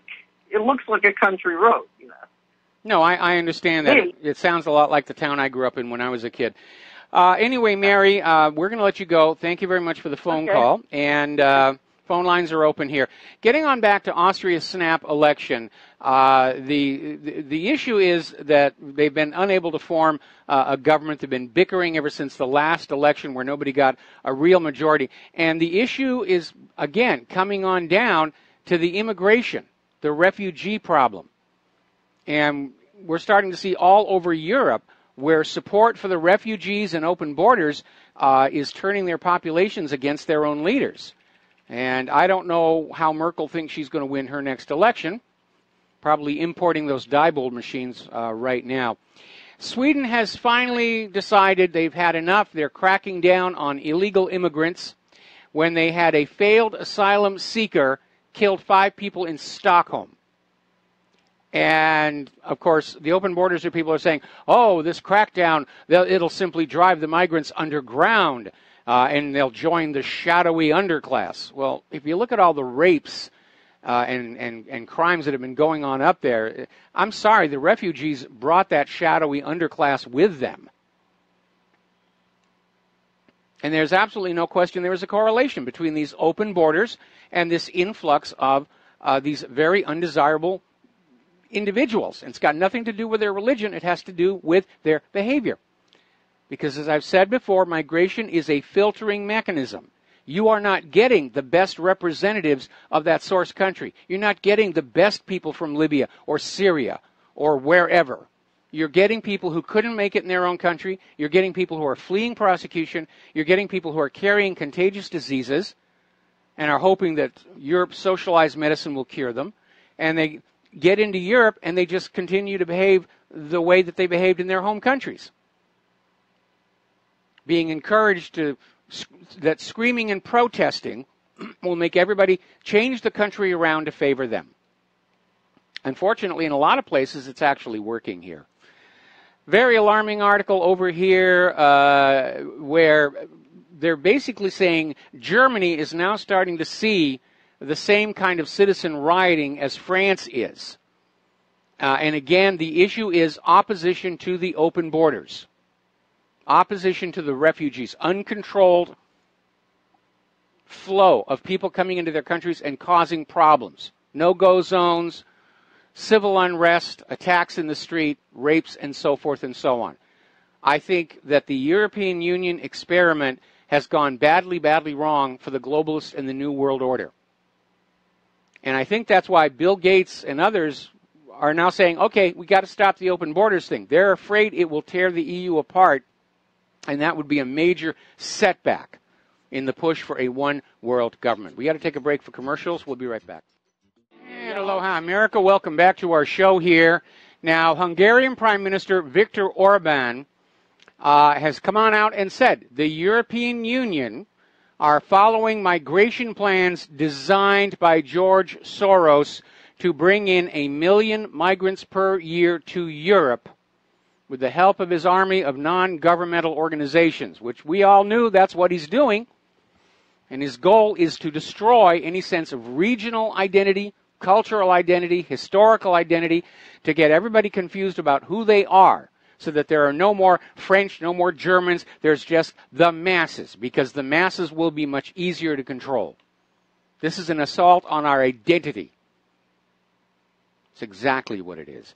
Now, down in Brazil, their former president has been sentenced to 10 years for accepting a bribe of $1.1 million and a beach house. This is former Brazilian President Luiz Inácio Lula da Silva. And basically, he was actually a very popular president. He was a socialist. And he actually apparently did a good job as president because he lifted millions of Brazilians out of poverty. But he certainly annoyed somebody. What do you mean, spend the people's money on the people? It's going to give the slaves uppity ideas. We have to get rid of him. Now, let's talk a little bit about political correctness, because it's gone just so far. Okay? Over in Seattle, they have a huge homeless problem. And over in King County, the homeless tend to be living around the King County courthouses, or the courthouse. And where they live, they also relieve themselves. And it's a constant, ongoing problem of the smell and the health risk of all of this human waste that is just there on the ground outside the courthouse. So basically, the courthouse workers have taken to using high-powered hoses to just wash the refuse, the waste, down into the drainage systems, the storm drains. Get it out of there. Try and deal with the smell. Unfortunately, one Seattle council member, Larry Gossett, has come on out and said, you have to stop doing that.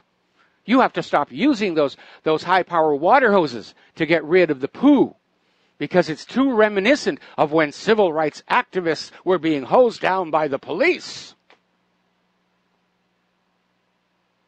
It scares me this guy actually has the beginnings of political power. What a ridiculous thing to say, that you're going to just leave the poo to pile up there around the courthouse because somebody using a hose might remind somebody of when civil rights workers were hosed down, which, by the way, happened about 40 years ago, I might add. Now, speaking of an attack on our identity, gender fluidity is still out there. They want us confused about who we are, what restroom to use, and I couldn't even believe this. Over at the End of the American Dream, they have an article. I'm going to save this till after the station break. You're going to love this one. Aloha, America. Welcome back to our show, hour number 3. The phone lines are open, 800-313-9443. Now, as I mentioned in the context of the Hungarian Prime Minister coming on out and saying that Europe is basically following Soros' instructions to bring 1 million refugees, migrants, whatever you want to call them, into Europe to dilute the indigenous ethnic populations. We've already seen places like Frankfurt, Germany, where Germans are now in a minority. And it's being done to destroy our sense of identity, our sense of self, because people with a strong sense of who they are very hard to push around. So they want to get us confused. They want to destroy our sense of a cultural identity, historical identity, regional identity. That's why you're seeing all these attacks on things like the Confederate flag. Now even the American flag is under attack. Oh, it's racist. It's triggering for all those refugees. Well, if they don't want to look at the American flag, maybe they shouldn't come to America, would be my response to that. So, and as I said before, they even want us confused over what bathroom we're supposed to go to. So apparently over in the fashion world, there's a designer, Tom Brown, and he has just debuted his latest fashion line for men. He had a runway show and everything with all these male models, and he has them dressed in dresses and 8-inch high heels. And he's out there saying gender fluidity is the new fashion trend. If you think you're just a man or just a woman, well, you're being unfashionable. If you want to be fashionable, then you just have to be somewhere in that gray zone in between. It's ridiculous. It really is ridiculous, but that's how hard they're pushing that. They want a human race with no clear idea of who they are, so the government and the media can say, this is who you are this week. And this is what you want to do. And this is who you like and who you hate. Now, a political science professor in Pennsylvania has been running a study on Generation Z, the generation that's following on the millennials. And he is sounding a warning to Democratic strategists, because the Democratic strategists have a certain model for the millennials, the liberal snowflakes that we saw surrounding Hillary and rioting after she lost the election. But this professor is saying the next generation, Generation Z, are not like that at all. Apparently we're seeing a sort of a social pushback, where apparently the young people are looking at the liberal snowflakes and they're just turning away from them in disgust. And so Jeff Brower, and he's a professor at Keystone College, is gathering all this data. And he says the next generation of college students are going to be very, very different from those currently dominating campus culture.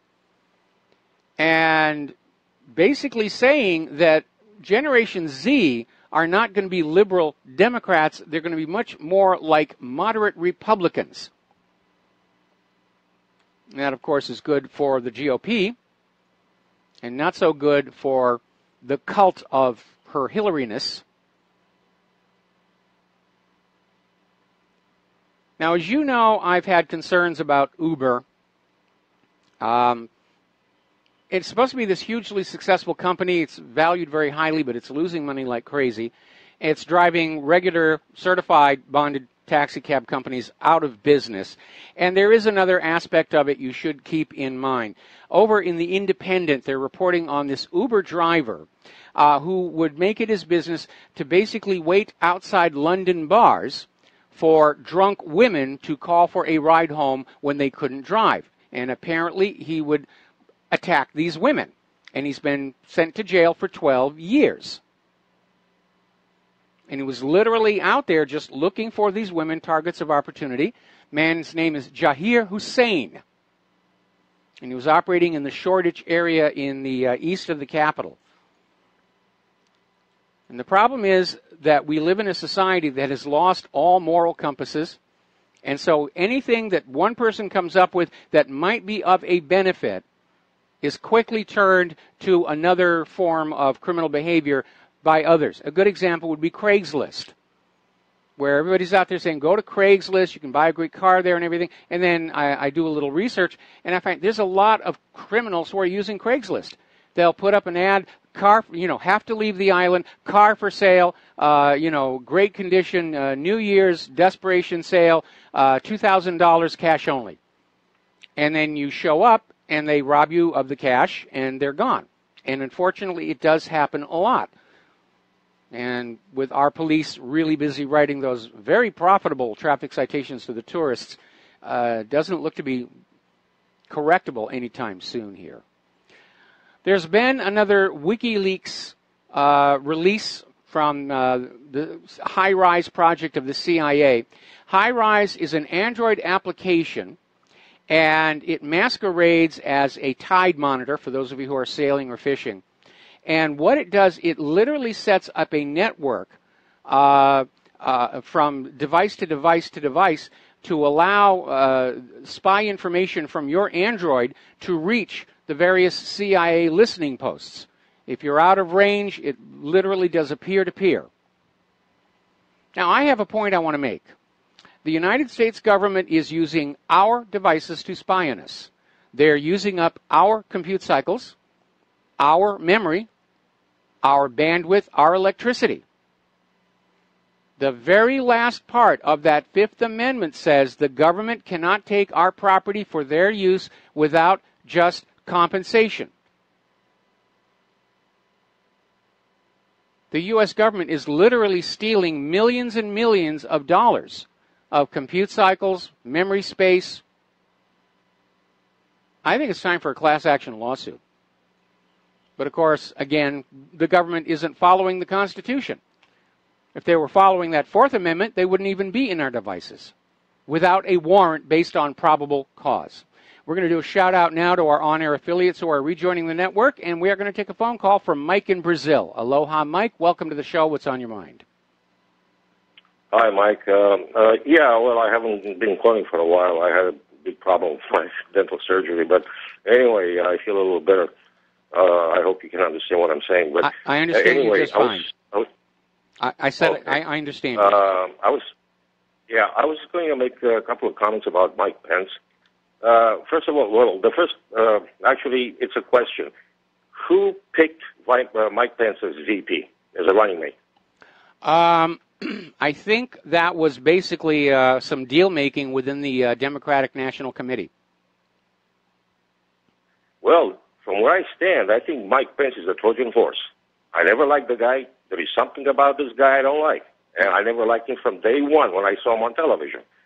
And it looks like what they're trying to do, they're trying to get rid of Trump and put Pence in power, which actually the policy is going to reverse completely, okay? Mm-hmm. And secondly, isn't that a little strange that all the television networks, the corporate media is attacking Donald Trump with not a word about Mike Pence? They're attacking even Trump's family, his wife, his boy. You know, it's amazing that not a word about Mike Pence, although he's part of the administration. And the third thing that I was actually thinking about was that Trump could have picked Ron Paul as a running mate, and that would have ensured Trump's presidency to full term or full terms that is. And Ron Paul could have gone ahead and run on his own to be president the second time, and I'm sure he would have won. The next time around, he would have won.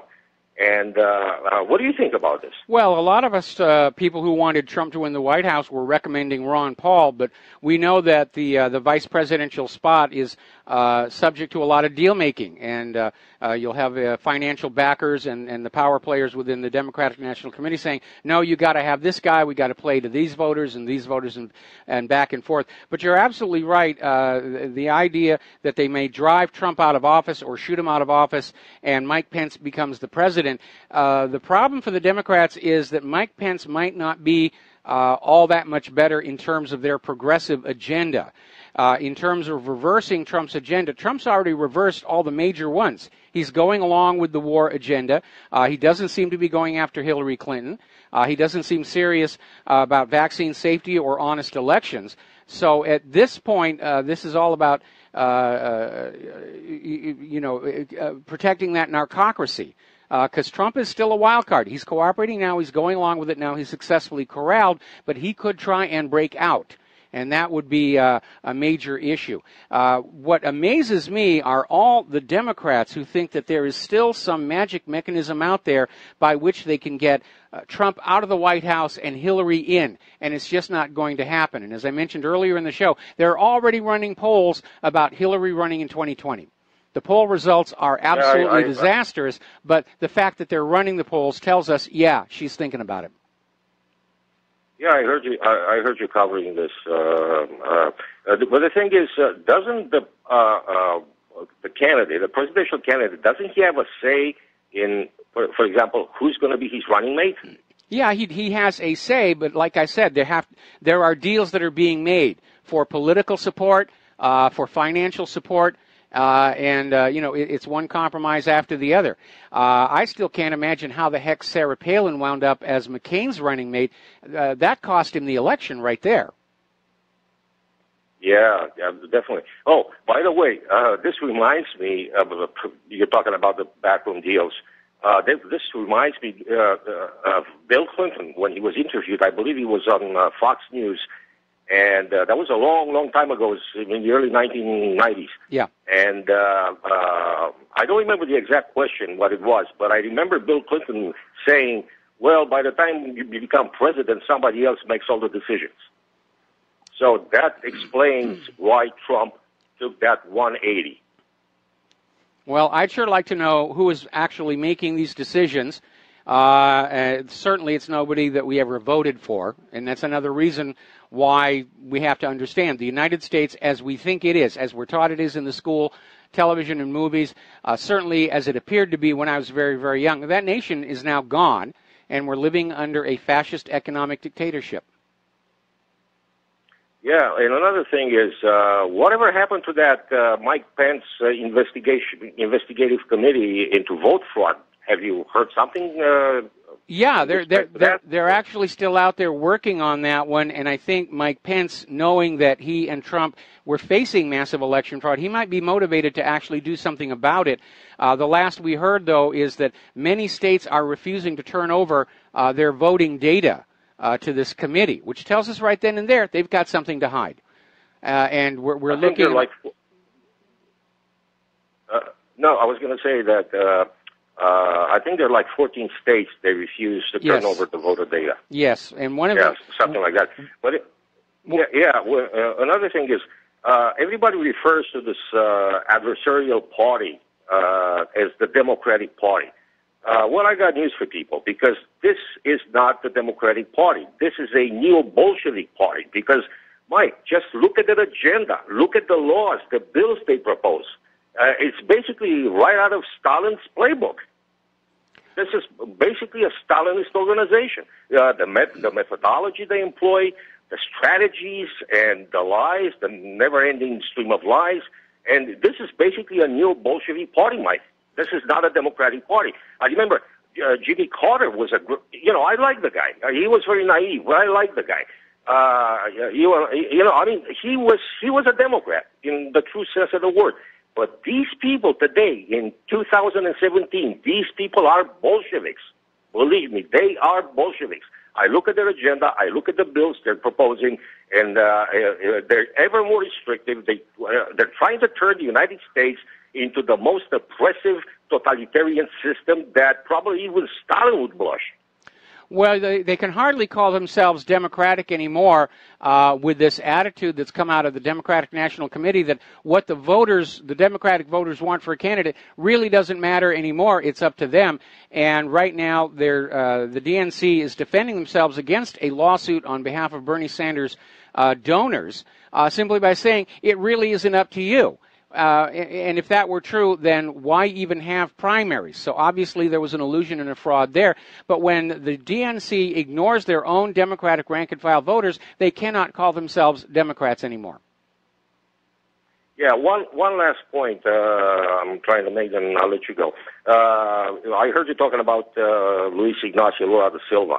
And the guy is very controversial. Okay, he's got some positive parts, some negative parts. But to make a long story short, you know what this guy did a few years back? He mandated throughout the country, throughout Brazil, which is a very big country. He passed a law on his own, like a presidential decree. And actually mandated that everybody in the country change the AC outlets because the format of the plugs, right? Yes. They are exactly like in the United States, you know. And everybody had to scramble to buy these new outlets. The guy made billions. He was tied to this company which was making these particular AC outlets. And this brings me to the indictment that he got sentenced to 10 years in jail. I don't know if he's going to serve 1 hour in jail. I don't know about that, but at least it's good because he got indicted. He got charged, sentenced. But anyway, this is among 6 other charges, which he hasn't been tried yet. Okay, so keep that in mind. Okay. This is not the last of Lula. All right, well, thank you for the update. I was unaware of the mandated change to AC sockets. I can't even understand why they would do something like that, what the rationale for changing the sockets was. Is Brazil a one? It was a racket, Mike. I have a question. It was a racket. I have a question. Is Brazil a 110 or a 220 volt standard? Both. In my house, I have 2 outlets for 220, and the rest of them are 110. Okay, my washing machine works on 220. Okay, but the ones that were being changed were 110 outlets. All of them. The same format. The only difference is the voltage. Okay. You know that plastic thing that goes into the wall? You know, it's called the AC outlet? Yes. Yeah, now it's a 3-pronged, well, it used to be a 3-pronged outlet like before, except that the design is different. So you have no way, because all the cell phones, everything, that television sets, they all come with a new format. So you have to change the AC outlets, or otherwise you won't be able to use your computer, you won't be able to use your wash machine, you won't be able to use any of the appliances. Okay. The only thing that made any sense was the possibility of taking a plug that would go into a 110 outlet and somehow it could go into a 220 outlet, and I would obviously say that there needs to be something done about that. Anyway, Mike, I need to let you go. We got callers waiting on the line. I need to give them their time. Greg in Washington State. Thank you, Michael. Mike. Okay, Greg in Washington State. Aloha. I'm probably going to have to take you through the next commercial break. What's on your mind? Yeah, hi, Mike. Hey, I like these foreign callers you get. But anyway, I wanted to comment about all those Korean videos on your website. I watched all of those and several more, and it pretty much reinforced what I already suspected about Korea. A fairly modern country. Yeah, it's Big Brother, no doubt about it, and I wouldn't really want to live there. But, you know, they're not the crazies. I mean, there's no Korean crisis. It's, of course, all just fabricated. Yes. And the other thing I want to mention is assassinations. You know, I found a great article, Why Can't We Make a Paradise on Earth? By a guy who's written a book called The Encyclopedia of Domestic Assassinations, who has a lot of great information here about domestic assassinations right from the beginning of our country right up till now. politicians, anybody who has an opinion different from the leaders. And this guy's got statistics, and individual examples. I mean, one of them, he quote, how they'll destroy any one person, by humiliation, maligning, smears, harassment, career wrecking. Incarceration. Pardon? Career wrecking. Been there, done that. Didn't buy the T-shirt. I couldn't understand what you said. I said career wrecking. Oh, yes, yeah. Yeah, he specifically pointed out Charlie Sheen. Yeah, that was a good example there. Anyway, listen, Greg, we got to take a 3-minute break for commercials. Don't hang up. I'm going to come right back to you after these few words. Aloha, America. Welcome back to our show. We're talking with Greg in Washington State. We're talking about assassinations and other ways in which the powerful elite get rid of inconvenient people, people who don't agree with them, people who've got incriminating evidence on them, so forth and so on. Was there anything you wanted to add to that? Well, Mike, yeah. I mean, this is no surprise to anybody, I don't think, assassinations. And all the talk about everything to do, and you suggested a Soviet-style collapse, which could happen. Mm-hmm. I'm just not very sure that that's going to help the people. It didn't help the Russians for a long time. No, and of course the oligarchs just Putin didn't buy everything up. Well, no, Putin kicked most of the oligarchs out. That's another reason why he's on the U.S. government's special high-interest targets list. There was a tough period for the Russian people after the collapse of the Soviet Union, but overall, their lives today are far better than they were prior to the collapse of the Soviet Union. And I think the same thing is likely to happen here in the United States.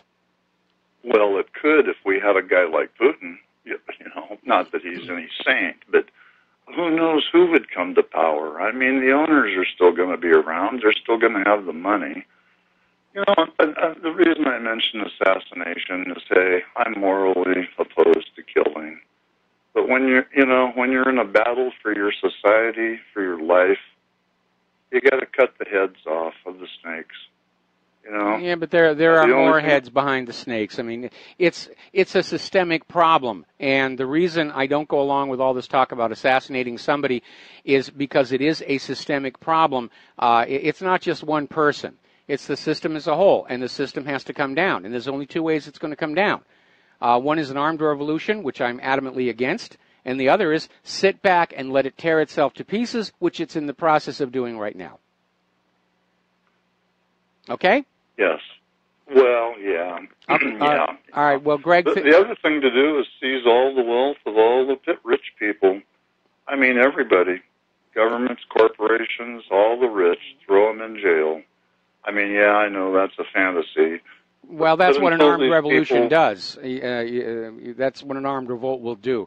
Anyway, Greg, I got a bunch of callers waiting on the line. We're running out of time on this show, so I'm going to let you go. Thank you very much. Right. We're going to switch to Lenny in Los Angeles. And Lenny, I may have to take you through the next commercial break. What's on your mind? You were speaking about Orban a minute ago from Hungary and how he was saying that George Soros and his ilk are behind all the illegal immigration that's coming in to flood Europe. And you're right, the agenda is to totally miscegenate and wipe out the white race. Now, a lot of people don't want to hear me say that, but it's the truth, okay? But they're up against something. Austria now is holding snap elections, okay? Poland is saying to the EU, we don't want this. Okay, and I think that every country should have a right to say who they want and who they want, or like you would say, who they fit in and out of their country. Okay, but the point being is that you and I agree they are hoping to use the peoples as weapon systems against one another because the money has run out. Okay, and they don't want the people, the indigenous people, waking up in these countries and realizing who really did this to them, and all the people, no matter what country it is, are going to have the same thing in common. The money changers took the money and ran. Yes. Okay, but the money changers are now running out of time because they can't because the countries are waking up. The European countries are waking up, and they're realizing, wait a minute, this is designed to dilute us and keep us all against one another. And then at the same time, the money changers who have stolen the money and are looking to hide, you know, this is all by design. Now, let me just go to something that happened. I don't know if you heard about the University of Texas student, black student, who went to Greece with his white friends and got chased down and beat to death last Friday. No, I didn't get that one. Okay.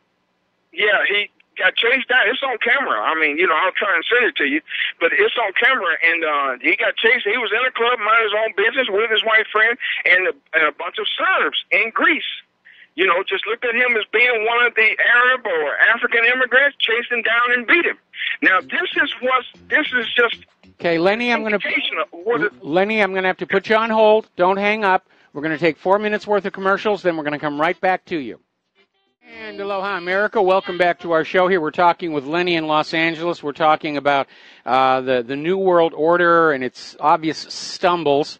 Again, we have all these billionaires around the world, and they'll get together at their parties, and they'll hoist a glass of scotch and just say, boy, wouldn't it be nice if we could do this? Oh, let's give it a shot and see what's going to go on. And as they say, the road to hell is lined with good intentions and paved with sloppy analysis. So, Lenny, what else do you have to share with us? Well, you know, I pretty much said it, and what I'm saying is that, you know, they have this plan. Yeah, I'm not saying it was paid. Their role was paid in good intention, because look at everything they've done. It's bad. Yes. Okay, so I don't see any good intent with that. Okay, and what I do understand about the very nature of these, I'm just going to call them what they are, things. Okay. Is that they just have a tendency to want to just be mischievous. And it's just their very nature to want to be this way. And, you know, it's like you and I, we want to have families. We want to have children. We love to see kids having fun and growing up and being kids and being what they were supposed to grow up to be. But they just love killing people for nothing. Just over greed. And here's the thing, like I said, they're running out of time. They didn't expect the Orbans or the Austrians or Putin to stand up. Okay, when Trump went over and spoke in Poland last week, that was a double-edged sword there. Okay, he was speaking to the people in Poland. He was speaking to the other people in Europe, telling them, wake up before it's too late. And look, I'm all for this. I'm all for every person, you know, having their own right in nature to be what God made them to be. That's all I'm saying. But to the money changers who think that you had this plan to get the money and get the people fighting so you could get away, I hope you built a spaceship to get off the planet, because I think everybody pretty much knows where Patagonia is now. All right, well, Lenny, thank you very much for all that information. We're going to let you go here. We've got James in Charlotte, North Carolina. James, thank you for being as patient as you have been while waiting to get on the air. What's on your mind today? Okay, yeah, good afternoon, Mike. Just a couple of things. Let me mention one little thing before I get on to the main point. You were talking about how choice of vice president is usually done after a lot of deal making, and I don't know if you recall how shocked everyone was back in the Reagan convention in 1980 when they announced that George Bush was going to be the vice presidential running mate, that the guy that nobody wanted. Yes. And I don't know if anybody has ever really dug into that to find out just who applied the leverage to get him on the ticket and how it was done. But he was the de facto president for most of Reagan's 2 terms. Especially after Reagan started suffering from the Alzheimer's. But you need to look at, and we're talking George Herbert Walker Bush, the elder Bush. Look at his background with the Central Intelligence Agency.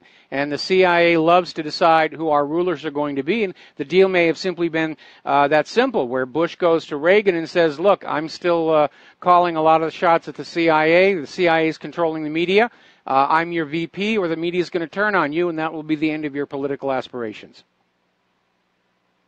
Yeah, well, it's just, I'm sure that there was a lot of major arm twisting and probably some serious threats made in that deal making. But I wanted to talk about this commission on election integrity that Trump has set up, and that I've read a couple of articles about it, and next to the Russian collusion, that is the thing that the media likes to attack most. They say, well, all the experts say that there's just very little, if any, election fraud. I mean, there's just no evidence at all anywhere of anything fraudulent in the election. Well, that's because the corporate media is part of the problem. I mean, most people are very surprised to find out our national elections are not counted by either a citizens group or any branch of the government. They are counted by a privately owned company that goes generally by the name Voters News Service, and it is owned by those TV news networks and a couple of major newspapers, the New York Times and the Washington Post. And everybody sends their numbers into there, and then the news media says, this is who your new leadership is. And so they're not going to acknowledge that there's anything wrong with the election system because they're part of what's wrong with the system. And they have been caught cheating on the numbers before. The fact is there is massive amounts of evidence for election fraud. Go over to blackboxvoting.org, and you'll see it. The fact that we have 14 states that are refusing to cooperate with the Voting Integrity Commission tells you something is being hidden. Our elections are very easy to rig. The system is designed to make elections easy to rig and easy to conceal that it's happened. And that's why so many people do not like those electronic machines. They do not like computerized tabulation centers. People are still remembering that whole Bush-Gore debacle down in Florida with the dangling chads. It is possible to have honest elections, but our politicians don't want honest, verifiable elections because too many of them are holding their offices because they cheated.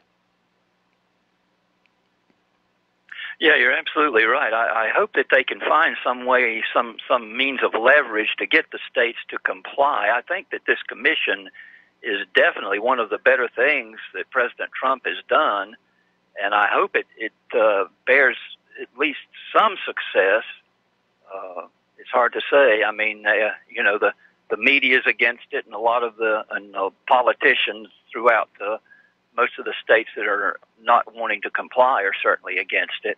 Well, you know the old saying, treason doth never prosper, because if it prospers, none dare call it treason. The same thing is true with election fraud.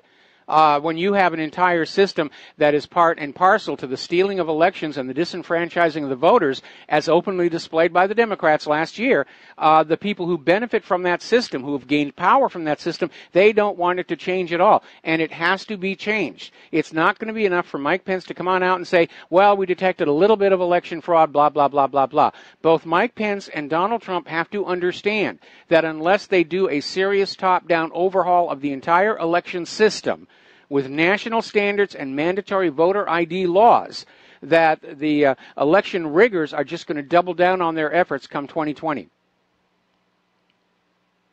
Yeah, it'll probably take at least a full term, if not 2 terms, to get that accomplished, if it is. It wouldn't be that difficult to accomplish. I've already got a blueprint on how to have honester elections, and I'm not saying my approach is perfect, but for one thing, it crowdsources election verification. And it's a really good working system. And ever since I first published it, I've had people in other countries come on in and say, yeah, we adopted something very much like that. We got rid of those electronic machines, and we're now doing it more or less the way that you described. And I'm going to go ahead and put that article back up. It's actually at the very top of the page, right under my picture. It says how to have honest elections, and you click on that link and it will take you to the article. And I'm not saying the plan is perfect and bulletproof, but it's going to make it very hard to steal elections and very easy to see that they're being stolen, as opposed to our current system, which facilitates and conceals election fraud. Oh, okay, great. Well, I'll definitely read that article. All right. Well, appreciate it. Thank you very much. All right, we're going to let you go here. Thank you for the phone call. We're going to let you go here. Getting on back to the computer news, to comply with new cybersecurity laws Apple is going to begin storing all cloud data for its China customers within a government-owned company. A move that means relinquishing some control over the Chinese data. And this is, by the way, this is a Chinese government-owned company. They want to own the hardware. A lot of people are very concerned about security on the cloud. And again, the fact that we're being forced onto the cloud so hard tells you there's something going on. They're trying to drag us back to the mindset of the 1970s where the computers are giant mainframes owned by corporations and controlled by the government, and your personal electronic device is merely a terminal. I mean, that's how smartphones and tablets are already working, and they want people to not be allowed to keep their own data, just like they're working toward you're not being allowed to keep your own money. Total control, total enforced dependency. We're going to go back to the telephones. Rick in Arizona, aloha. Welcome to the show. What's on your mind?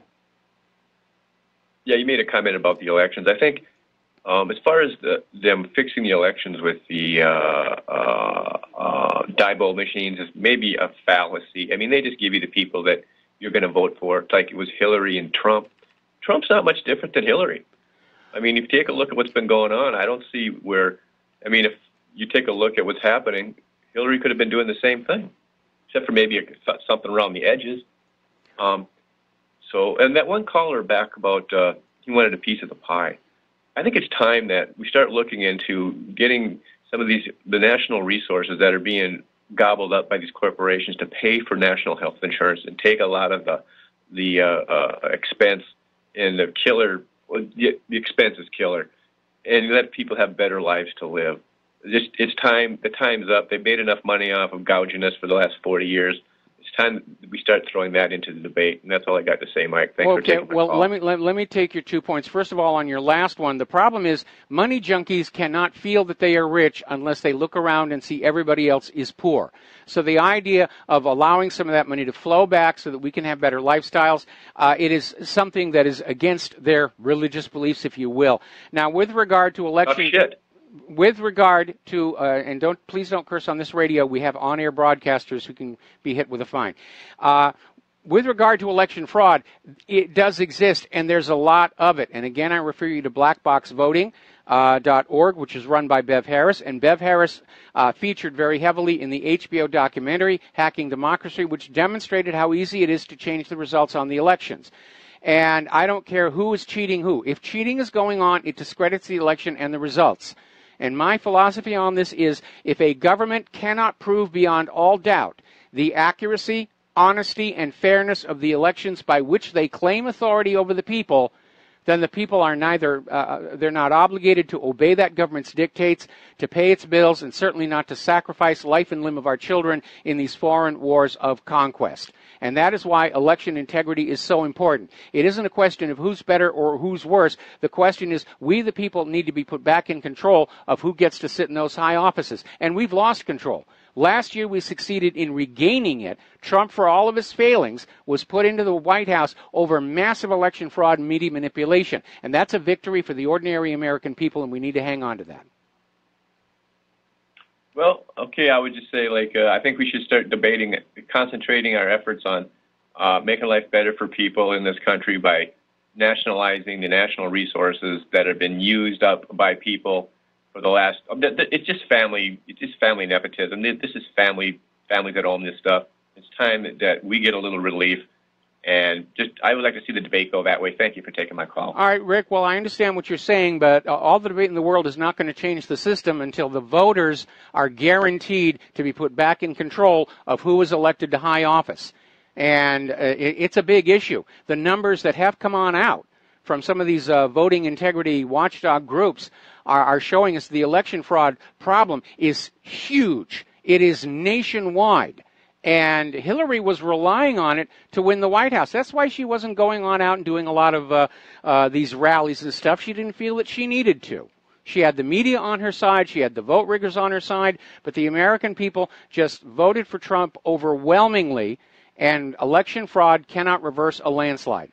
And that's really what it comes on down to.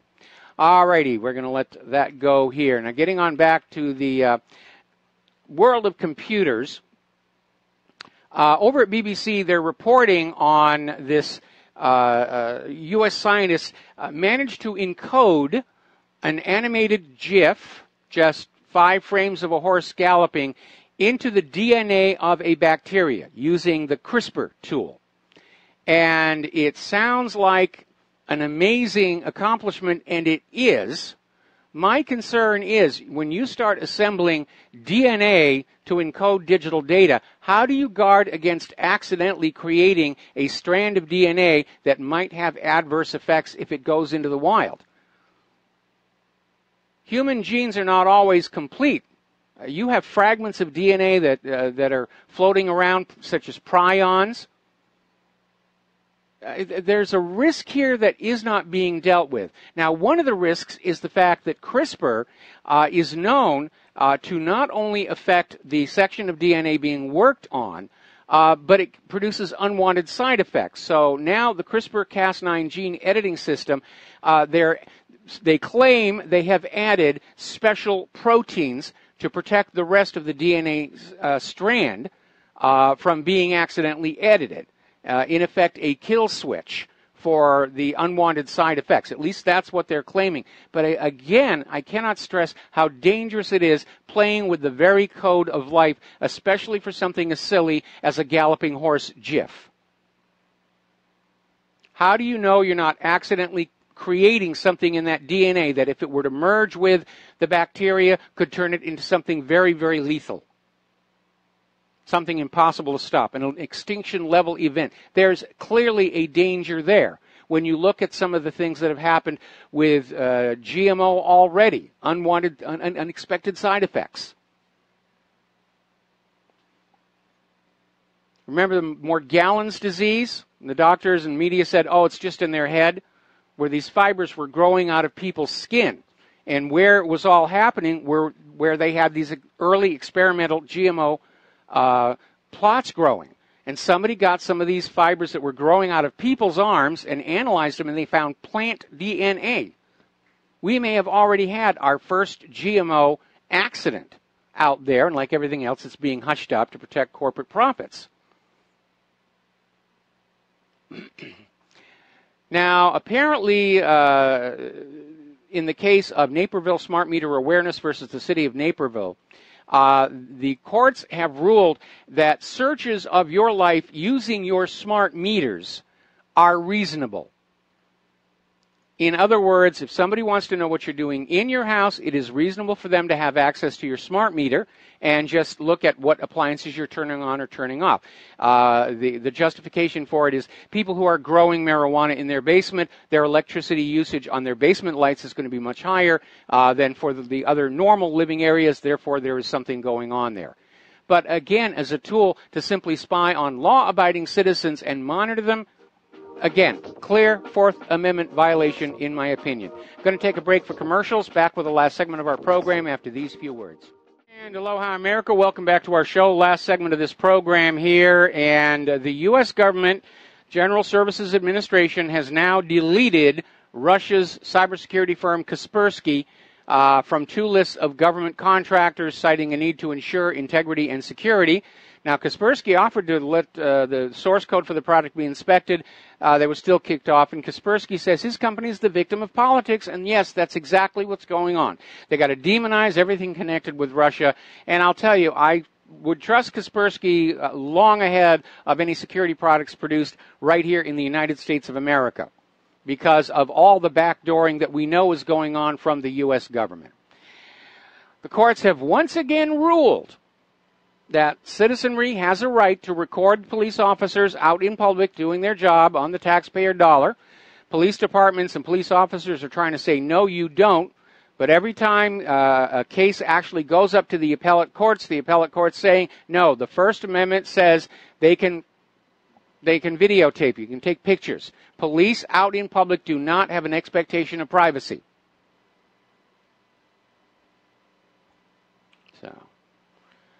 Now, Al Gore is out there. He's down at that Australian climate summit. They're trying to bring back human-caused global warming. And Al Gore is scraping the bottom of the barrel for illusions. He's comparing the fight against human-caused global warming to the fight against slavery, the fight for gay rights, the fight against apartheid.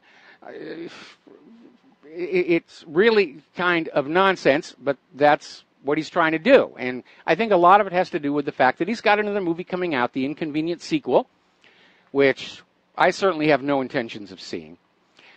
Now, John Coleman is an award-winning meteorologist. He's the founder of the Weather Channel. He's won Broadcast Meteorologist of the Year, and he's out there continuing to say there is no global warming, human-caused or otherwise. We're going into a cooling trend because of the Maunder minimum, or the super minimum, which is going to be happening over the next 3 or 4 years. But that's not stopping a bunch of scientists from saying they're going to actually try an experiment of expelling aerosols into the atmosphere to reflect sunlight, to halt global warming. These are people from Harvard. And they're going to do a small initial experiment, and if it's deemed a success, they're going to be given billions of dollars to basically do this to the entire planet and play God with the atmosphere. And what could possibly go wrong? Now remember, it's come on out that carbon dioxide is not in fact acting as a greenhouse gas while it's in the atmosphere. NASA came on out and admitted it does act as a coolant. They don't really know enough about what's going on in that atmosphere. We don't know what aerosols they're planning on using, unless they are very reflective, an albedo of 1.0. They're actually going to cause more warming by absorbing more sunlight. And if they start reflecting a lot of sunlight back out into space, it's going to adversely affect crops on this planet. Very reckless to do. There's the music. Time for me to get out of here, get something done with the rest of the day. We'll be back tomorrow, Friday, with the lovely Lady Claire. Stay tuned for John Stadmiller's program. We'll see you tomorrow. Aloha, America.